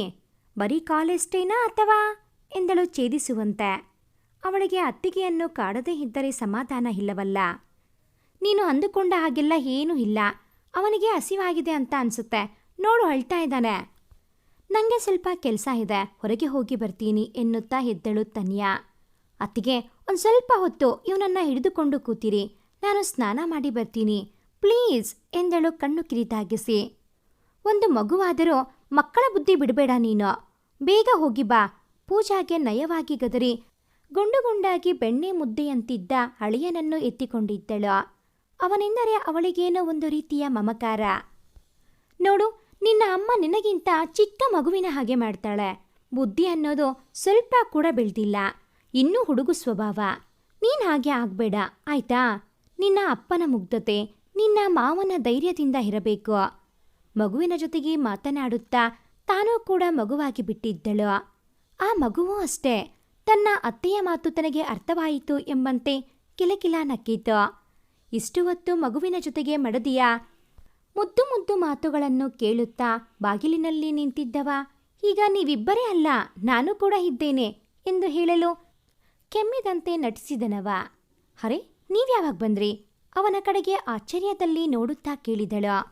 ಹೀಗೆ ಬಂದದ್ದಷ್ಟೇ ಎನ್ನುತ್ತಾ ಹೊಳಬಂದವ ಮಗುವಿಗಾಗಿ ಅವಳ ಬಳಿಗೆ ಕೈ ಚಾಚಿದರೆ ಅವಳು ಕೊಡುವುದಿಲ್ಲ ಎಂಬಂತೆ ಮಗುವನ್ನ ಎದೆಗೆ ಅವಚಿಕೊಂಡಳು. ಅರೆ, ಯಾಕಮ್ಮ, ನನ್ನ ಹಳೆಯನನ್ನು ನಾನು ಎತ್ತಿಕೊಳ್ಳಬಾರ್ದಾ? ತನ್ಯಾಳ ವರಸೆಗೆ ಮುಖವನ್ನ ಒಂದು ತರ ಮಾಡಿ ಕೇಳಿದ. ನಾನೆಲ್ಲಿ ಹಾಗೆ ಹೇಳಿದೆ? ಹೊರಗಿನಿಂದ ಬಂದವರು ಫ್ರೆಶ್ ಆಗಿ ಬಂದಿದ್ರಾ? ನಿಮ್ಮನ್ನ ನೋಡಿದರೆ ಹಾಗೆ ಅನ್ನಿಸುವುದಿಲ್ಲ? ಮೊದಲು ಹೋಗಿ ಫ್ರೆಶ್ ಆಗಿ ನಂತರ ನನ್ನ ಅಳಿಯನನ್ನು ನಿಮ್ಮ ಕೈಗೆ ಕೊಡುವೆ. ಅಲ್ಲಿಯವರೆಗೂ ನೀವು ಅವನನ್ನ ಮುಟ್ಟುವ ಹಾಗಿಲ್ಲ. ಕೊಂಚ ಜೋರಾಗಿಯೇ ಗದರಿ ಮಗುವನ್ನು ಹಿಡಿದು ರೂಮಿನಿಂದ ಹೊರ ನಡೆದಳು. ಏನಿಲ್ಲಮ್ಮ, ಇಲ್ಲಿ ಕೇಳು, 1 ನಿಮಿಷ ಅಷ್ಟೇ, ನಂತರ ಫ್ರೆಶ್ ಆಗುವೆ. ಈಗ ಮಗುವನ್ನ ಕೊಡು. ಮಾತನಾಡುತ್ತಲೇ ಅವಳ ಹಿಂದೆ ನಡೆದ ಸುಮನ್. ಇಲ್ಲ ಅಂತ ಹೇಳ್ದೆ ಅಲ್ವಾ? ಮೊದಲು ಫ್ರೆಶ್ ಆಗಿ, ಅದಾದ ಮೇಲೆ ದಿನ ಪೂರ್ತಿ ಅವನನ್ನ ಹಿಡಿದು ಕುಳಿತುಕೊಳ್ಳಿ. ನಾನೇನು ಹೇಳುವುದಿಲ್ಲ. ಈಗ ಹೋಗಿ ಫ್ರೆಶ್ ಆಗಿ ಎಂದಳು. ಅವಳನ್ನ ನೋಡಿದ ಸುಮನ್ ಅವಳಿಗೆ ಮೂತಿ ತಿರುವಿ ತನ್ನ ರೂಮಿಗೆ ನಡೆದರೆ ತನ್ಯಾನಕ್ಕೂ ಮಗುವನ್ನ ಆಡಿಸುತ್ತಾ ಕುಳಿತಳ. ಹೇ, ಫ್ರೆಶ್ ಆಗಿ ಬಂದೆ, ಈಗ್ಲಾದರೂ ಮಗುವನ್ನ ಕೊಡು, ನಾನು ಎತ್ಕೋಬೇಕು. ಫ್ರೆಶ್ ಆಗಿ ಕೆಳಗೆ ಬಂದವ ತನ್ಯಾಳ ಬಳಿಯಲ್ಲಿ ಕೇಳಿದ್ದ. ಸರಿ ತಗೊಳ್ಳಿ, ಪೂಜಾ ಬಂದ್ಮೇಲೆ ಅವಳ ಕೈಗೆ ಕೊಡಿ. ನಂಗೆ ಸ್ವಲ್ಪ ಹೊರಗೆ ಕೆಲಸ ಇದೆ, ನಾನು ಹೋಗಿ ಬರ್ತೀನಿ. ಪೂಜಾಗೆ ಹೇಳಿ ಮಗುವನ್ನ ಅವನ ಕೈಗೆ ಕೊಟ್ಟು ಹೇಳಿದವಳ ಮಾತಿಗೆ ತಲೆ ಆಡಿಸಿದ. ಅತ್ತೆ, ಒಂದರ್ಧ ಗಂಟೆ ಕೆಲಸ ಇದೆ, ಹೊರಗೆ ಹೋಗಿ ಬರ್ತೀನಿ. ವಾಪಸ್ ಬಂದು ತಿಂಡಿ ತಿಂತೀನಿ ಎಂದು ಹೇಳುತ್ತಲೇ ತನ್ನ ಸ್ಕೂಟಿ ಕೀ ಹಿಡಿದು ಚಪ್ಪಲಿ ಮೆಟ್ಟಿದ್ದಳು. ಹೇ, ಸ್ಕೂಟಿ ಬೇಡ ಕಣೆ, ಕಾರ್ ತಗೊಂಡೋಗು, ಮಳೆ ಬರುವ ಹಾಗಿದೆ. ಅಮೃತ ಅವರು ಅಡುಗೆ ಮನೆಯಿಂದ ಹೊರಗೆ ಬಂದು ಏಳುವಷ್ಟರಲ್ಲಿ ಅವಳು ಸ್ಕೂಟಿ ಸ್ಟಾರ್ಟ್ ಮಾಡಿ ಹೊರಟಾಗಿತ್ತು. ನೀನು ಸುಮ್ಮನೆ ಕೂಗೋದು, ಅವಳು ಆಗ್ಲೇ ಹೋಗಿ ಆಯ್ತು ಎಂದವನ ಕಡೆಗೆ ಒಮ್ಮೆ ನೋಡಿ ಹೋಗಿಬಿಟ್ಟರು. ಅವರಿಗಿನ್ನೂ ಮಗನ ಮೇಲಿನ ಕೋಪ ಹೋಗಿರಲಿಲ್ಲ ಅಲ್ವಾ? ಆಮೇಲೆ ಅಮ್ಮನ್ನ ಸಮಾಧಾನ ಮಾಡಬೇಕು ಎಂದು ಯೋಚಿಸಿದವ ಮಗುವಿನ ಜೊತೆಗೆ ತನ್ನ ರೂಮಿಗೆ ನಡೆದ. ತನ್ಯಮ್ಮ ಎನ್ನುತ್ತಾ ರೂಮಿಗೆ ಬಂದ ಕೆಲಸದವನನ್ನ ಒಮ್ಮೆ ನೋಡಿದ ಸುಮನ್. ಅಮ್ಮವರು ಇಲ್ವಾ? ನಾಳೆ ಪೂಜೆಗೆ ಬೇಕಾಗಿದ್ದ ವಸ್ತುಗಳು ಬಂದಿತ್ತು, ಎಲ್ಲವೂ ಸರಿ ಇದೆಯಾ ಅಂತ ನೋಡಬೇಕಿತ್ತು. ಅವರೇ ನೋಡ್ತೀನಿ ಅಂದಿದ್ರು ಎಂದನವನು. ಅವಳು ಹೊರಗೆ ಹೋದಳು ಎಂದ ಮಗುವಿನ ಜೊತೆಗೆ ಆಟವಾಡುತ್ತಿದ್ದ ಸುಮನ್. ಹೌದಾ, ಸರಿ ಎಂದ ಕೆಲಸದವನು ಅಲ್ಲಿಂದ ಸರಿದು ಹೋದ. ತನ್ಯಾ ಮಗಳೇ, ತನ್ಯಾ, ರೂಮಿನಿಂದ ಕೂಗುತ್ತಾ ಬಂದರು ಸುರೇಶರು. ಅದ್ಯಾಕೆ ಕೂಗ್ತೀರಾ? ಏನ್ ಬೇಕು ಅಂತ ಹೇಳಿ ಅಡುಗೆ ಮನೆಯಿಂದ ಹೊರಬಂದ ಅಮೃತ ಕೇಳಿದರು. ಅದು ನನ್ನ ಕನ್ನಡಕ ಸಿಕ್ತಿಲ್ಲ, ಅವಳಿಗೆ ಗೊತ್ತಿರುತ್ತೆ, ಅದಕ್ಕೆ ಅವಳನ್ನ ಕರೆದೆ. ಮಡದಿಯ ಪ್ರಶ್ನೆಗೆ ಉತ್ತರಿಸಿದರು. ನಿಮಗೆ ನಿಮ್ಮ ನಿಮ್ಮ ವಸ್ತುನ ಜೋಪಾನ ಮಾಡಿ ಇಟ್ಕೋಬೇಕು ಅಂತ ಗೊತ್ತಾಗಲ್ವಾ? ಯಾವಾಗೂ ತನ್ಯಾ ತನ್ಯಾ ಅಂತ ಇರ್ತೀರಾ? ನೀವು ಅಪ್ಪ ಮಗಳಿಗೆ ಅವಳು ಹೀಗೆ ಕಾಣುತ್ತಾಳೆ ಅಂತ ಗೊತ್ತಿಲ್ಲ ನನಗೆ. ಪ್ರತಿ ಕೆಲಸಕ್ಕೂ ಅವಳೇ ಬೇಕು.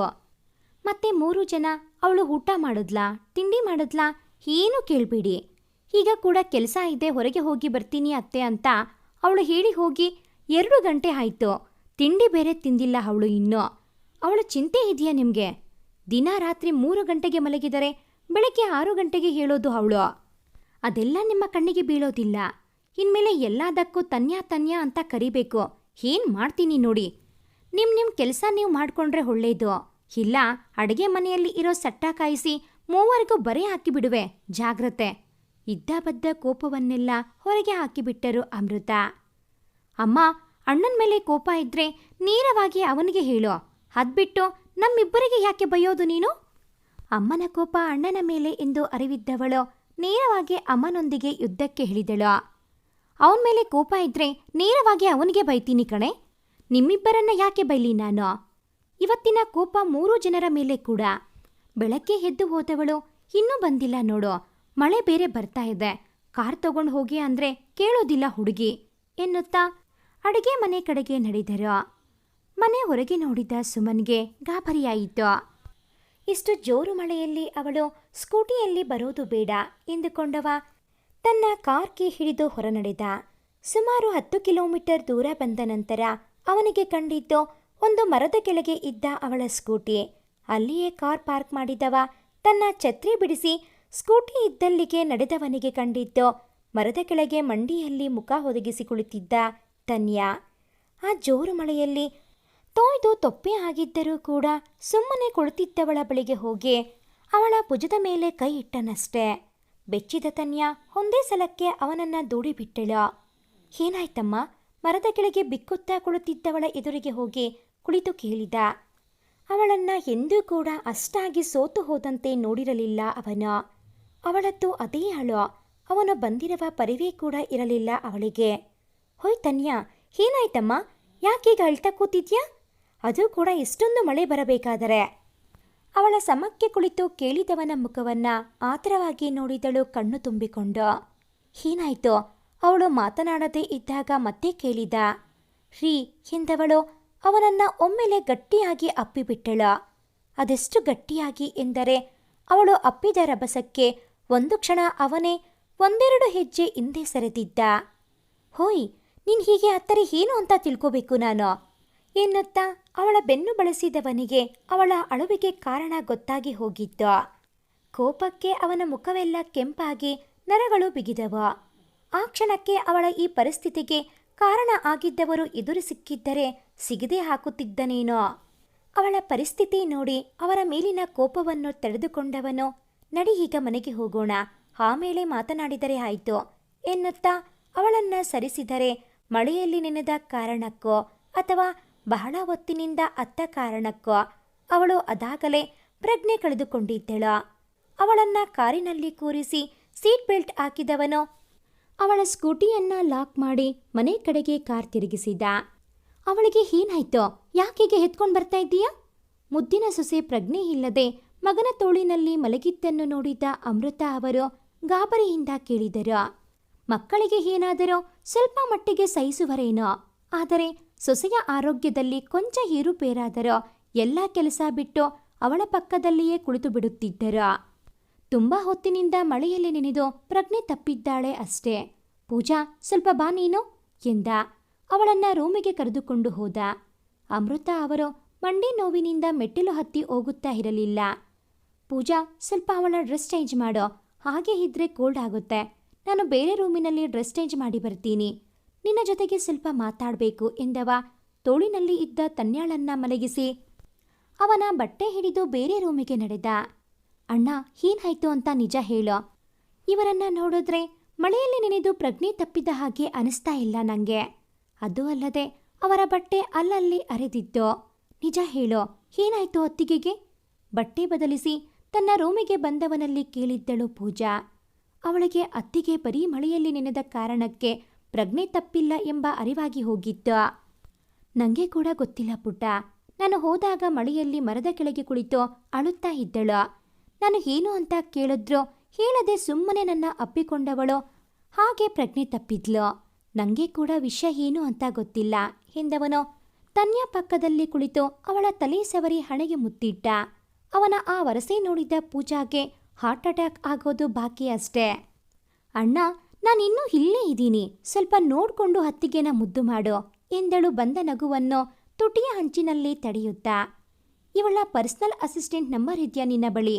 ತಂಗಿಯ ಕಡೆಗೊಮ್ಮೆ ಗಂಭೀರ ನೋಟ ಬೀರಿದವ ಕೇಳಿದ. ಹಾ ಇದೆ, ಯಾಕೆ ಬೇಕಿತ್ತಾ? ಅವನನ್ನ ಗೊಂದಲದಲ್ಲಿ ಪ್ರಶ್ನಿಸಿದಳು. ಹಾ, ಬೇಕು ಕೊಡು ಎಂದವನ ಧ್ವನಿಯಲ್ಲಿ ಅದೇ ಗಂಭೀರತೆ. ಕೋಪಿಷ್ಟ ಕಾಡು ಪಾಪ. ಒಮ್ಮೊಮ್ಮೆ ಒಂದೊಂದು ರೀತಿ ಬಿಹೇವ್ ಮಾಡ್ತಾನೆ. ಅಣ್ಣನನ್ನು ಮನದಲ್ಲಿಯೇ ಬೈದುಕೊಂಡವಳು ಒಂದು ನಿಮಿಷ ಕೊಡ್ತೀನಿ, ನನ್ನ ಮೊಬೈಲ್ ರೂಮ್ನಲ್ಲಿದೆ ಎಂದು ಸರಿ ಹೊರ ನಡೆದಳು. ನಿಂಗೆ ಏನಾಯ್ತೋ? ಯಾಕೆ ಇಷ್ಟೊಂದು ಭಯ ಪಟ್ಟಿದ್ಯಾ ಅಂತ ಗೊತ್ತಿಲ್ಲ ನನಗೆ. ಆದರೆ ನಿನ್ನ ಈ ಪರಿಸ್ಥಿತಿಗೆ ತಂದವರು ಯಾರು ಅಂತ ಗೊತ್ತಾದ್ರೆ ಅವರನ್ನ ಖಂಡಿತ ಸುಮ್ಮನೆ ಬಿಡೋದಿಲ್ಲ ಎಂದವ ಕೈ ಮುಷ್ಟಿ ಮಾಡಿ ಗೋಡೆಗೆ ಗುದ್ದಿದ್ದ. ಅವನ ಮನದಲ್ಲಿ ಅವಳಿಗೆ ಗೆಳತಿಯ ಸ್ಥಾನ ಅದಾಗಲೇ ಅವನು ಕೊಟ್ಟು ಬಿಟ್ಟಿದ್ದ. ಆ ಸ್ಥಾನ ಮಡದಿಯ ಸ್ಥಾನವಾಗಿ ಪರಿವರ್ತನೆ ಆಗಲು ಎಷ್ಟು ಸಮಯ ಬೇಕೇನೋ. ಅಣ್ಣ, ನಂಬರ್ ಕೇಳಿದ್ದೆ ಅಲ್ವಾ, ನಿಂಗೆ ಮೆಸೇಜ್ ಮಾಡಿದ್ದೀನಿ ನೋಡು ಎನ್ನುತ್ತಾ ರೂಮಿಗೆ ಬಂದಳು ಪೂಜಾ. ಹಾ ಪುಟ್ಟ, ನೋಡ್ತೀನಿ. ನೀನು ಇವಳ ಜೊತೆಗೆ ಇರೋ, ನಾನು ಅವಳ PA ಜೊತೆಗೆ ಮಾತಾಡಿ ಬರ್ತೀನಿ ಎಂದವನು ತನ್ನ ಮೊಬೈಲ್ ಹಿಡಿದು ಹೊರ ನಡೆದರೆ ಪೂಜಾ ಅತ್ತಿಗೆಯ ಪಕ್ಕದಲ್ಲೇ ಕುಳಿತಳ. ಹಲೋ, ಸಾನ್ವಿ ಅವರ? ಮೊಬೈಲ್ ಹಿಡಿದು ಹೊರಬಂದವ ತನಿಹಾ PAಗೆ ಕಾಲ್ ಮಾಡಿದ್ದ. ಹೌದು, ಆದರೆ ನೀವು ಯಾರು ಅಂತ ಗೊತ್ತಾಗ್ಲಿಲ್ಲ ನನಗೆ ಎಂದವಳಿಗೆ ತನಿಹಾ ಕ್ಷೇಮವಾಗಿ ಮನೆ ತಲುಪಿದಳ ಇಲ್ಲವಾ ಎಂಬ ಚಿಂತೆ. ನಾನು ಸುಮನ್ ಎಂದವನ ಧ್ವನಿಯಲ್ಲಿ ಅದೇ ಆರ್ಮಿ ಆಫೀಸರ್ನ ಗಡುಸುತನ. ಸರ್, ವಿಷಯ ಏನು ಅಂತ ಹೇಳಿ, ನನಗೆ ನನ್ನದೇ ಆದ ಪ್ರಾಬ್ಲಮ್ ಇದೆ, ದಯವಿಟ್ಟು ಸಮಯ ಹಾಳು ಮಾಡಬೇಡಿ ಎಂದವಳು ತನ್ಯಾ ಚಿಂತೆಯಲ್ಲಿ ಅಳುವುದೊಂದು ಬಾಕಿ ಅಷ್ಟೇ. ಸರಿ, ನಾನು ನೇರವಾಗಿ ವಿಷಯಕ್ಕೆ ಬರ್ತೀನಿ. ತನ್ಯಾಗೆ ಇವತ್ತು ಕೆಲಸಕ್ಕೆಂದು ಹೋದ ಜಾಗದಲ್ಲಿ ಏನಾಯಿತು? ನೀವು ಅವರ PA ಅಂದಮೇಲೆ ಅವಳ ಜೊತೆಗೆ ಹೋಗಿರ್ತೀರಾ ಅನ್ನೋದು ನನ್ನ ಭಾವನೆ. ಐಮ್ ರೈಟ್ ಎಂದವನ ಬುದ್ಧಿಗೆ ಹೊಳೆದು ಬಿಟ್ಟಿತ್ತು. ಅವಳು ಕೆಲಸಕ್ಕೆಂದು ಹೋದ ಜಾಗದಲ್ಲಿಯೇ ಯಾವುದೋ ಅನಾಹುತ ನಡೆದಿದೆ ಎಂದು. ಹಲೋ ಮಿಸ್ಟರ್, ಅದೆಲ್ಲ ನಿಮಗ್ಯಾಕೆ? ಕಂಡವರ ಮನೆ ವಿಷಯಕ್ಕೆ ಮೂಗು ತೂರಿಸುವ ಬದಲು ಕಾಲ್ ಮಾಡಿರುವ ವಿಷಯ ತಿಳಿಸಿ ಎಂದು ರೇಗಿಯೇ ಬಿಟ್ಟಿತ್ತು ಹುಡುಗಿ. ಅವಳಿಗೆ ತನ್ಯಾಳ ಚಿಂತೆಯೇ ಅತಿಯಾಗಿ ಕಾಡಿತ್ತು. ನಾನು ಕಂಡವರ ವಿಷಯ ಕೇಳುತ್ತಾ ಇಲ್ಲ ಮಿಸ್. ನಾನು ಕೇಳುತ್ತಾ ಇರೋದು ಅಗ್ನಿಸಾಕ್ಷಿಯಾಗಿ ಸಪ್ತಪದಿ ತುಳಿದು ಹಿರಿಯರ ಆಶೀರ್ವಾದ ಪಡೆದು 3 ಗಂಟು ಬಿಗಿದ ನನ್ನ ಹೆಂಡತಿಯ ಬಗ್ಗೆ. ಐ ಮೀನ್ ಟು ಸೇ, ನಾನು ಕೇಳ್ತಾ ಇರೋದು ತನ್ಯಾ ಸುಮನ್ ಮೌರ್ಯ ಬಗ್ಗೆ ಎಂದವ ತನಗೆ ಅರಿವಿರದೆ ತಾನು ತನ್ಯಾಳನ್ನ ಹೆಂಡತಿ ಎಂದು ಒಪ್ಪಿಕೊಂಡಿದ್ದ. ಸರ್, ಹಾಗಾದ್ರೆ ನೀವು ತನ್ಯಾ ಮೇಡಮ್ ಹಸ್ಬೆಂಡಾ? ಮೇಡಮ್ ಜೋಪಾನವಾಗಿ ಮನೆಗೆ ಬಂದ್ರಾ? Thank god. ಹೋದ ಜೀವ ಈಗ ವಾಪಸ್ ಬಂದ ಹಾಗಾಯ್ತು. ಮೇಡಮ್ ಹೇಗಿದ್ದಾರೆ? ಹುಷಾರಾಗಿ ಇದ್ದಾರೆ ಅಲ್ವಾ? ಅವರು ಅಲ್ಲಿಂದ ಹೊರಟಾಗಿನಿಂದ ಜೀವ ಕೈಲಿ ಹಿಡ್ಕೊಂಡು ಕೂತಿದ್ದೆ ಸರ್. ಅವರ ಮೊಬೈಲ್ ಬೇರೆ ಸ್ವಿಚ್ ಆಫ್ ಬರ್ತಾ ಇತ್ತು. ಏನು ಮಾಡಬೇಕು ಅಂತಾನೆ ಗೊತ್ತಾಗ್ತಾ ಇರಲಿಲ್ಲ ನನಗೆ. ಹೀಗೆ ಗ್ಯಾಪ್ ಕೊಡದೆ ಮಾತನಾಡುತ್ತಾ ಇದ್ದವಳು ಸುಮ್ಮನ್ನ will you just shut up ಎಂಬ ಚೀರುವಿಕೆಗೆ ಸುಮ್ಮನಾದಳು. ನನಗೆ ನಿಮ್ಮ ಪುರಾಣ ಕೇಳುವಷ್ಟು ಸಮಯ ಇಲ್ಲ. ಹೋದ ಜಾಗದಲ್ಲಿ ಏನಾಯ್ತು ಅನ್ನೋದು ಹೇಳಿ ಎಂದವನ ತಾಳ್ಮೆ ಮುಗಿದು ಬಹಳ ಹೊತ್ತಾಗಿತ್ತು. ಸರ್, ಅದು ಎಂದು ತೊದಲಿದವಳಿಗೆ ಅವನಲ್ಲಿ ವಿಷಯ ತಿಳಿಸುವುದು ಹೇಗೆ ಎಂಬ ಚಿಂತೆ. ಹೀಗೆ ಅದು ಇದು ಅಂತ ಇರ್ತೀರಾ ಅಥವಾ ವಿಷಯ ಹೇಳ್ತೀರಾ? ಈಗಂತೂ ಅಕ್ಷರ ಸಹ ಚೀರಿಯೇ ಬಿಟ್ಟಿದ್ದ. ಅವನ ಚೀರುವಿಕೆಗೆ ಬೆದರಿದ ಹುಡುಗಿ ವಿಷಯ ತಿಳಿಸಲು ಮುಂದಾದಳು. ಬೆಳಗ್ಗೆಯೇ ಮನೆಯಿಂದ ಹೊರಟ ತನ್ಯಾ ತಮ್ಮ ಕಂಪನಿಯಿಂದ ಅನಾಥ ಮಕ್ಕಳಿಗಾಗಿ ಶಾಲೆ ಕಟ್ಟಿಸಲು ತೆಗೆದುಕೊಂಡಿದ್ದ ಜಾಗಕ್ಕೆ ಬಂದಿದ್ದಳು. ಅಲ್ಲಿ ಯಾರೋ 4 ಜನ ರೌಡಿಗಳು ಬಂದು ಅವರ ಯಾವುದೋ ಕಟ್ಟಡ ಕಟ್ಟಿಸಲು ತಯಾರಿ ನಡೆಸುತ್ತಿದ್ದರು. ಹಲೋ ಸರ್, ಇದು ನಾವು ಸ್ಕೂಲ್ ಕಟ್ಟಿಸಲು ತೆಗೆದುಕೊಂಡ ಜಾಗ. ನೀವ್ಯಾಕೆ ಇಲ್ಲಿ ಬಂದು ಕೆಲಸ ಪ್ರಾರಂಭ ಮಾಡಿದ್ದೀರಾ ಅಂತ ಗೊತ್ತಾಗ್ಲಿಲ್ಲ ನನಗೆ ಎಂದವಳು ತಾಳ್ಮೆ ಅಲ್ಲಿಯೇ ಮಾತನಾಡುತ್ತಾ ಇದ್ದಳು. ಸೈಟ್ ನಿಮ್ಮದು, ಕಟ್ಟಡ ನಮ್ಮದು ಎಂದ ಒಬ್ಬ ರೌಡಿ ಅವಳನ್ನೇ ಅಸಹ್ಯವಾಗಿ ಮೇಲಿಂದ ಕೆಳಗೆ ನೋಡಿದ. Mind your tongue mister. ಈಗ ನೀವು ಇಲ್ಲಿಂದ ಹೊರಡಿಲ್ಲ ಅಂದರೆ ಪೊಲೀಸ್ನ ಕರೆಸಬೇಕಾಗುತ್ತೆ ಎಂದವಳ ತಾಳ್ಮೆ ನಿಧಾನವಾಗಿ ಕುಂದುತ್ತಾ ಇತ್ತು. ಅರೆ, ಗಿಳಿಮರಿಗೆ ಜೋರಾಗಿ ಮಾತಾಡೋಕೆ ಕೂಡ ಬರುತ್ತೆ ಕಣೋ. ಅದೆಷ್ಟು ಮುದ್ದಾಗಿ ಮಾತಾಡುತ್ತೆ ನೋಡಿ ಎಂದ ಮತ್ತೊಬ್ಬ ರೌಡಿ ಅವಳ ಕೆನ್ನೆ ಸವರಿದ. ಮಿಸ್ಟರ್, ನಿಮ್ಮ ಲಿಮಿಟಲ್ಲಿ ನೀವು ಇದ್ರೆ ಒಳ್ಳೆಯದು ಎಂದವಳು ಅವನ ಕೆನ್ನೆ ಕೊಡವಿದಳು. ಅದಾಗಲೇ ಅವಳಿಗೆ ಕೋಪ ಬರುವ ಹೊತ್ತು. ಯಾಕೆ ಚಿನ್ನ, ನಾವ್ಯಾಕೆ ಲಿಮಿಟ್ ಕ್ರಾಸ್ ಮಾಡಬಾರದು? ನಿನ್ನ ಗಂಡ ಅಂತೂ ಲಿಮಿಟ್ ಕ್ರಾಸ್ ಮಾಡಿಲ್ಲ. ಮದುವೆ ದಿನವೇ ಕೆಲಸ ಅಂತ ಬಾರ್ಡರ್ಗೆ ಹೋದ ಅಂತೆ. ನಾವಾದರೂ ಲಿಮಿಟ್ ಕ್ರಾಸ್ ಮಾಡಿ ನಿನ್ನ ಗಂಡ ಕೊಡದ ಸುಖ ಕೊಡ್ತೀವಿ. ಸ್ವಲ್ಪ ಕೋಆಪರೇಟ್ ಮಾಡು ಎಂದವನ ಕೆನ್ನೆಗೆ ಕಾಲಿನಲ್ಲಿದ್ದ ಚಪ್ಪಲಿ ತೆಗೆದು ಒಂದು ಬಾರಿಸಿದ್ದಳು. ಅಕ್ಷರ ಸಹ ಕಾಳಿ ರೂಪ ತಾಳಿದ್ದಳು. ಹೇಯ್, ನಮ್ಮವನಿಗೆ ಹೊಡೆಯುವಷ್ಟು ಸೊಕ್ಕೇನೆ ನಿಂಗೆ ಎಂದು ಬಳಿ ಬಂದವನಿಗೆ ಅವನಿಗೆ ಮಾತ್ರ ಯಾಕೆ, ನಿಂಗೆ ಕೂಡ ಕೊಡ್ತೀನಿ ತಗೋ ಎನ್ನುತ್ತಾ ಅವನ ಕೆನ್ನೆಯನ್ನ ಕೂಡ ಬಿಸಿ ಮಾಡಿದ್ದಳು. ತನ್ನ ಬಗ್ಗೆ ಏನೇ ಮಾತನಾಡಿದ್ದರೂ ಸಹಿಸಿಕೊಳ್ಳುತ್ತಿದ್ದಳೇನೋ. ಸುಮನ್ ಬಗ್ಗೆ ಮಾತನಾಡಿದ್ದರಿಂದ ಅವಳ ಮತ್ತೊಂದು ರೂಪದ ದರ್ಶನವಾಗಿತ್ತು. ನಿನ್ನ ಮಾತ್ರ ಬಿಡೋದಿಲ್ಲ ಕಣೆ ಎನ್ನುತ್ತಾ ಬಂದ ರೌಡಿ ಒಬ್ಬ ಅವಳ ಬೆನ್ನಿಗೆ ಕೈ ಹಾಕಿ ಬಟ್ಟೆಯನ್ನ ಅರೆದಿದ್ದ. ಮತ್ತೊಬ್ಬ ರೌಡಿ ಅವಳನ್ನ ಬಲವಂತವಾಗಿ ಚುಂಬಿಸಿದ್ದ. ಅವರನ್ನ ತಡೆಯಲು ಬಂದ ಸಾನ್ವಿಯ ಕೈ ಮತ್ತೊಬ್ಬನ ಕೈಯಲ್ಲಿ ಬಂದಿಯಾಗಿತ್ತು. ಅಲ್ಲಿಗೆ ಅವಳ ಧೈರ್ಯ ಪೂರ್ತಿ ನೆಲಸಮವಾಗಿತ್ತು. ಆ ಇಬ್ಬರು ರೌಡಿಗಳನ್ನ ದೂಡಿ ತನ್ನ ಸ್ಕೂಟಿ ಹಿಡಿದು ಮಳೆಯಲ್ಲಿಯೇ ನೆನೆದು ಹೋಗಿದ್ದಳು. ಇಷ್ಟಾಯಿತು ಸರ್, ಆದರೆ ಮೇಡಮ್ ಹಾಗೆ ಹೋದಾಗಿನಿಂದ ಭಯ ಆಗ್ತಾ ಇತ್ತು. ಈಗ ಸೇಫ್ ಆಗಿ ಮನೆಗೆ ಬಂದ್ರು ಅನ್ನೋದೇ ನೆಮ್ಮದಿ ಎಂದು ಸಾನ್ವಿ ನಿಟ್ಟುಸಿರು ಬಿಟ್ಟರೆ ಇತ್ತ ಸುಮನ್ ಕೈ ಮುಷ್ಟಿ ಬಿಗಿಯಾಯಿತು. ಥ್ಯಾಂಕ್ ಯು ಎಂದವ ಕಾಲ್ ಕಟ್ ಮಾಡಿದ. ಪೂಜಾ, ಅವಳ ಜೊತೆಗೆ ಇರೋ, ನನಗೆ ಸ್ವಲ್ಪ ಕೆಲಸ ಇದೆ ಎಂದು ತಂಗಿಗೆ ಹೇಳಿ ಕೆಳಗೆ ಬಂದವ. ಅಮ್ಮ, ನನಗೆ ಸ್ವಲ್ಪ ಕೆಲಸ ಇದೆ, ಹೊರಗೆ ಹೋಗಿ ಬರ್ತೀನಿ ಎಂದು ತನ್ನ ಕಾರ್ ಕೀ ಹಿಡಿದು ನಡೆದ. ತನ್ನವಳ ಜೊತೆಗೆ ಕೆಟ್ಟದಾಗಿ ವರ್ತಿಸಿದವರ ಮೂಳೆ ಮುರಿಯಬೇಕಲ್ಲ. ನೋಡಿ ನೋಡಿ, ಅವಳ ಮೇಲೆ ಸ್ವಲ್ಪ ಆದರೂ ಕಾಳಜಿ ಇದೆಯಾ ಇವನಿಗೆ? ಅವಳು ಅಲ್ಲಿ ಪ್ರಜ್ಞೆ ಇಲ್ಲದೆ ಮಲಗಿದ್ದರೆ ಇವನು ಕೆಲಸ ಅಂತ ಹೊರಗೆ ಹೊರಟಿದ್ದಾನೆ. ಈ ಹೊರಟನಿಗೆ ಆ ಬಂಗಾರದಂಥ ಹುಡುಗಿಯನ್ನ ತಂದು ಸುಮ್ಮನೆ ಅವಳ ಜೀವನ ಹಾಳು ಮಾಡಿದ್ರಿ ಎಂದವರು ಮಂಡಿ ನೋವಿನಲ್ಲೂ ಸೊಸೆಯನ್ನು ನೋಡಲು ಮೆಟ್ಟಿಲು ಹತ್ತಿ ಹೋದರು. ದೇವ, ಈ ಅಮ್ಮ ಮಗನ ನಡುವೆ ನಾನು ಚಟ್ನಿ ಆಗದಿದ್ದರೆ ಸಾಕು ಎಂದು ಕಾಣದ ದೇವರಿಗೆ ಕೈ ಮುಗಿದ ಸುರೇಶ್ ಅವರು ಎದ್ದು ಮೊಮ್ಮಗನನ್ನು ಹಿಡಿದು ತಮ್ಮ ಮಗಳ ಹಾಗೆ ಇದ್ದ ಸೊಸೆಯನ್ನು ನೋಡಲು ಹೋದರು. ಸುಮನ್ ಊಹೆ ಮಾಡಿದ ಹಾಗೆ ಅದೇ ಸೈಟಲ್ಲಿದ್ದರು ಆ ರೌಡಿಗಳು. ಅವರನ್ನ ನೋಡುತ್ತಿದ್ದ ಹಾಗೆ ಕೋಪಗೊಂಡವನು ಒಬ್ಬನ ಎದೆಗೆ ಜಾಡಿಸಿ ಹೊದ್ದು ಮತ್ತೊಬ್ಬನ ದವಡೆ ಹಲ್ಲು ಅಲಗುವ ಹಾಗೆ ಕೈ ಮುಷ್ಟಿ ಕಟ್ಟಿ ಒಂದು ಗುದ್ದಿದ್ದ. ಹೇ, ಯಾರೋ ನೀನು? ನಂಗೆ ಹೊಡೆಯುವಷ್ಟು ಧೈರ್ಯ ನನಗೆ ಎನ್ನುತ್ತಾ ಬಂದವನ ಕೈ ಹಿಡಿದವ.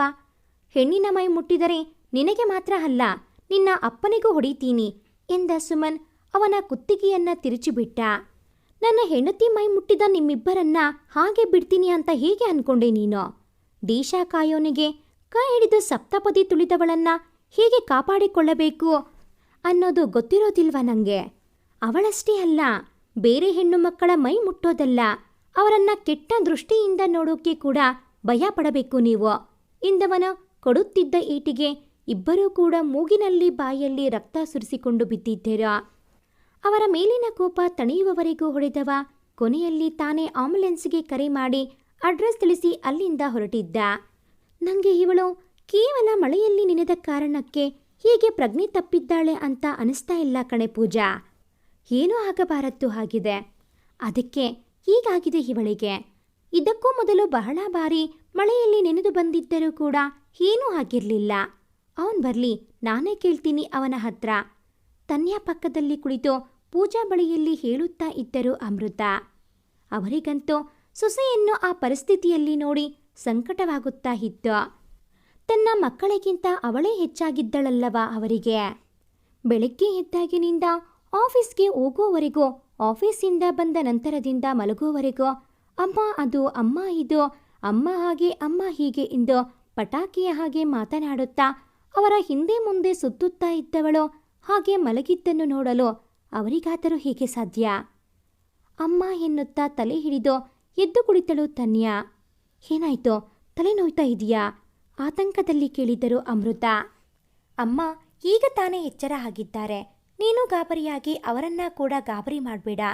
ತಗೊಳ್ಳಿ ಅತ್ತಿಗೆ ನೀರು, ಕುಡೀರಿ ನೀವು. ಅಮ್ಮನಿಗೆ ಗದರಿದ ಪೂಜಾ ಲೋಟಕ್ಕೆ ನೀರು ಬಗ್ಗಿಸಿ ತನ್ನ ಕೈಗೆ ನೀರಿನ ಲೋಟ ಕೊಟ್ಟಳು. Thank you. ಪಾಪು ಎಲ್ಲಿ? ನೀವಿಬ್ಬರು ಎಲ್ಲಿ ಕೂತಿದ್ದೀರಾ? ಪೂಜಾಳನ್ನ ನೋಡಿ ಕೇಳಿದಳು. ಇಷ್ಟೊತ್ತು ಅಪ್ಪನ ಜೊತೆಗೆ ಇಲ್ಲೇ ಇದ್ದ, ಈಗ ಅಳೋದಕ್ಕೆ ಸ್ಟಾರ್ಟ್ ಮಾಡಿದ ಅಂತ ಅಪ್ಪ ಅವನನ್ನ ಗಾರ್ಡನ್ಗೆ ಕರ್ಕೊಂಡು ಹೋದ್ರು ಎನ್ನುತ್ತಾ ಇದ್ದಂತೆ ಮಗನನ್ನ ಹಿಡಿದು ಒಳಬಂದರು ಸುರೇಶರು.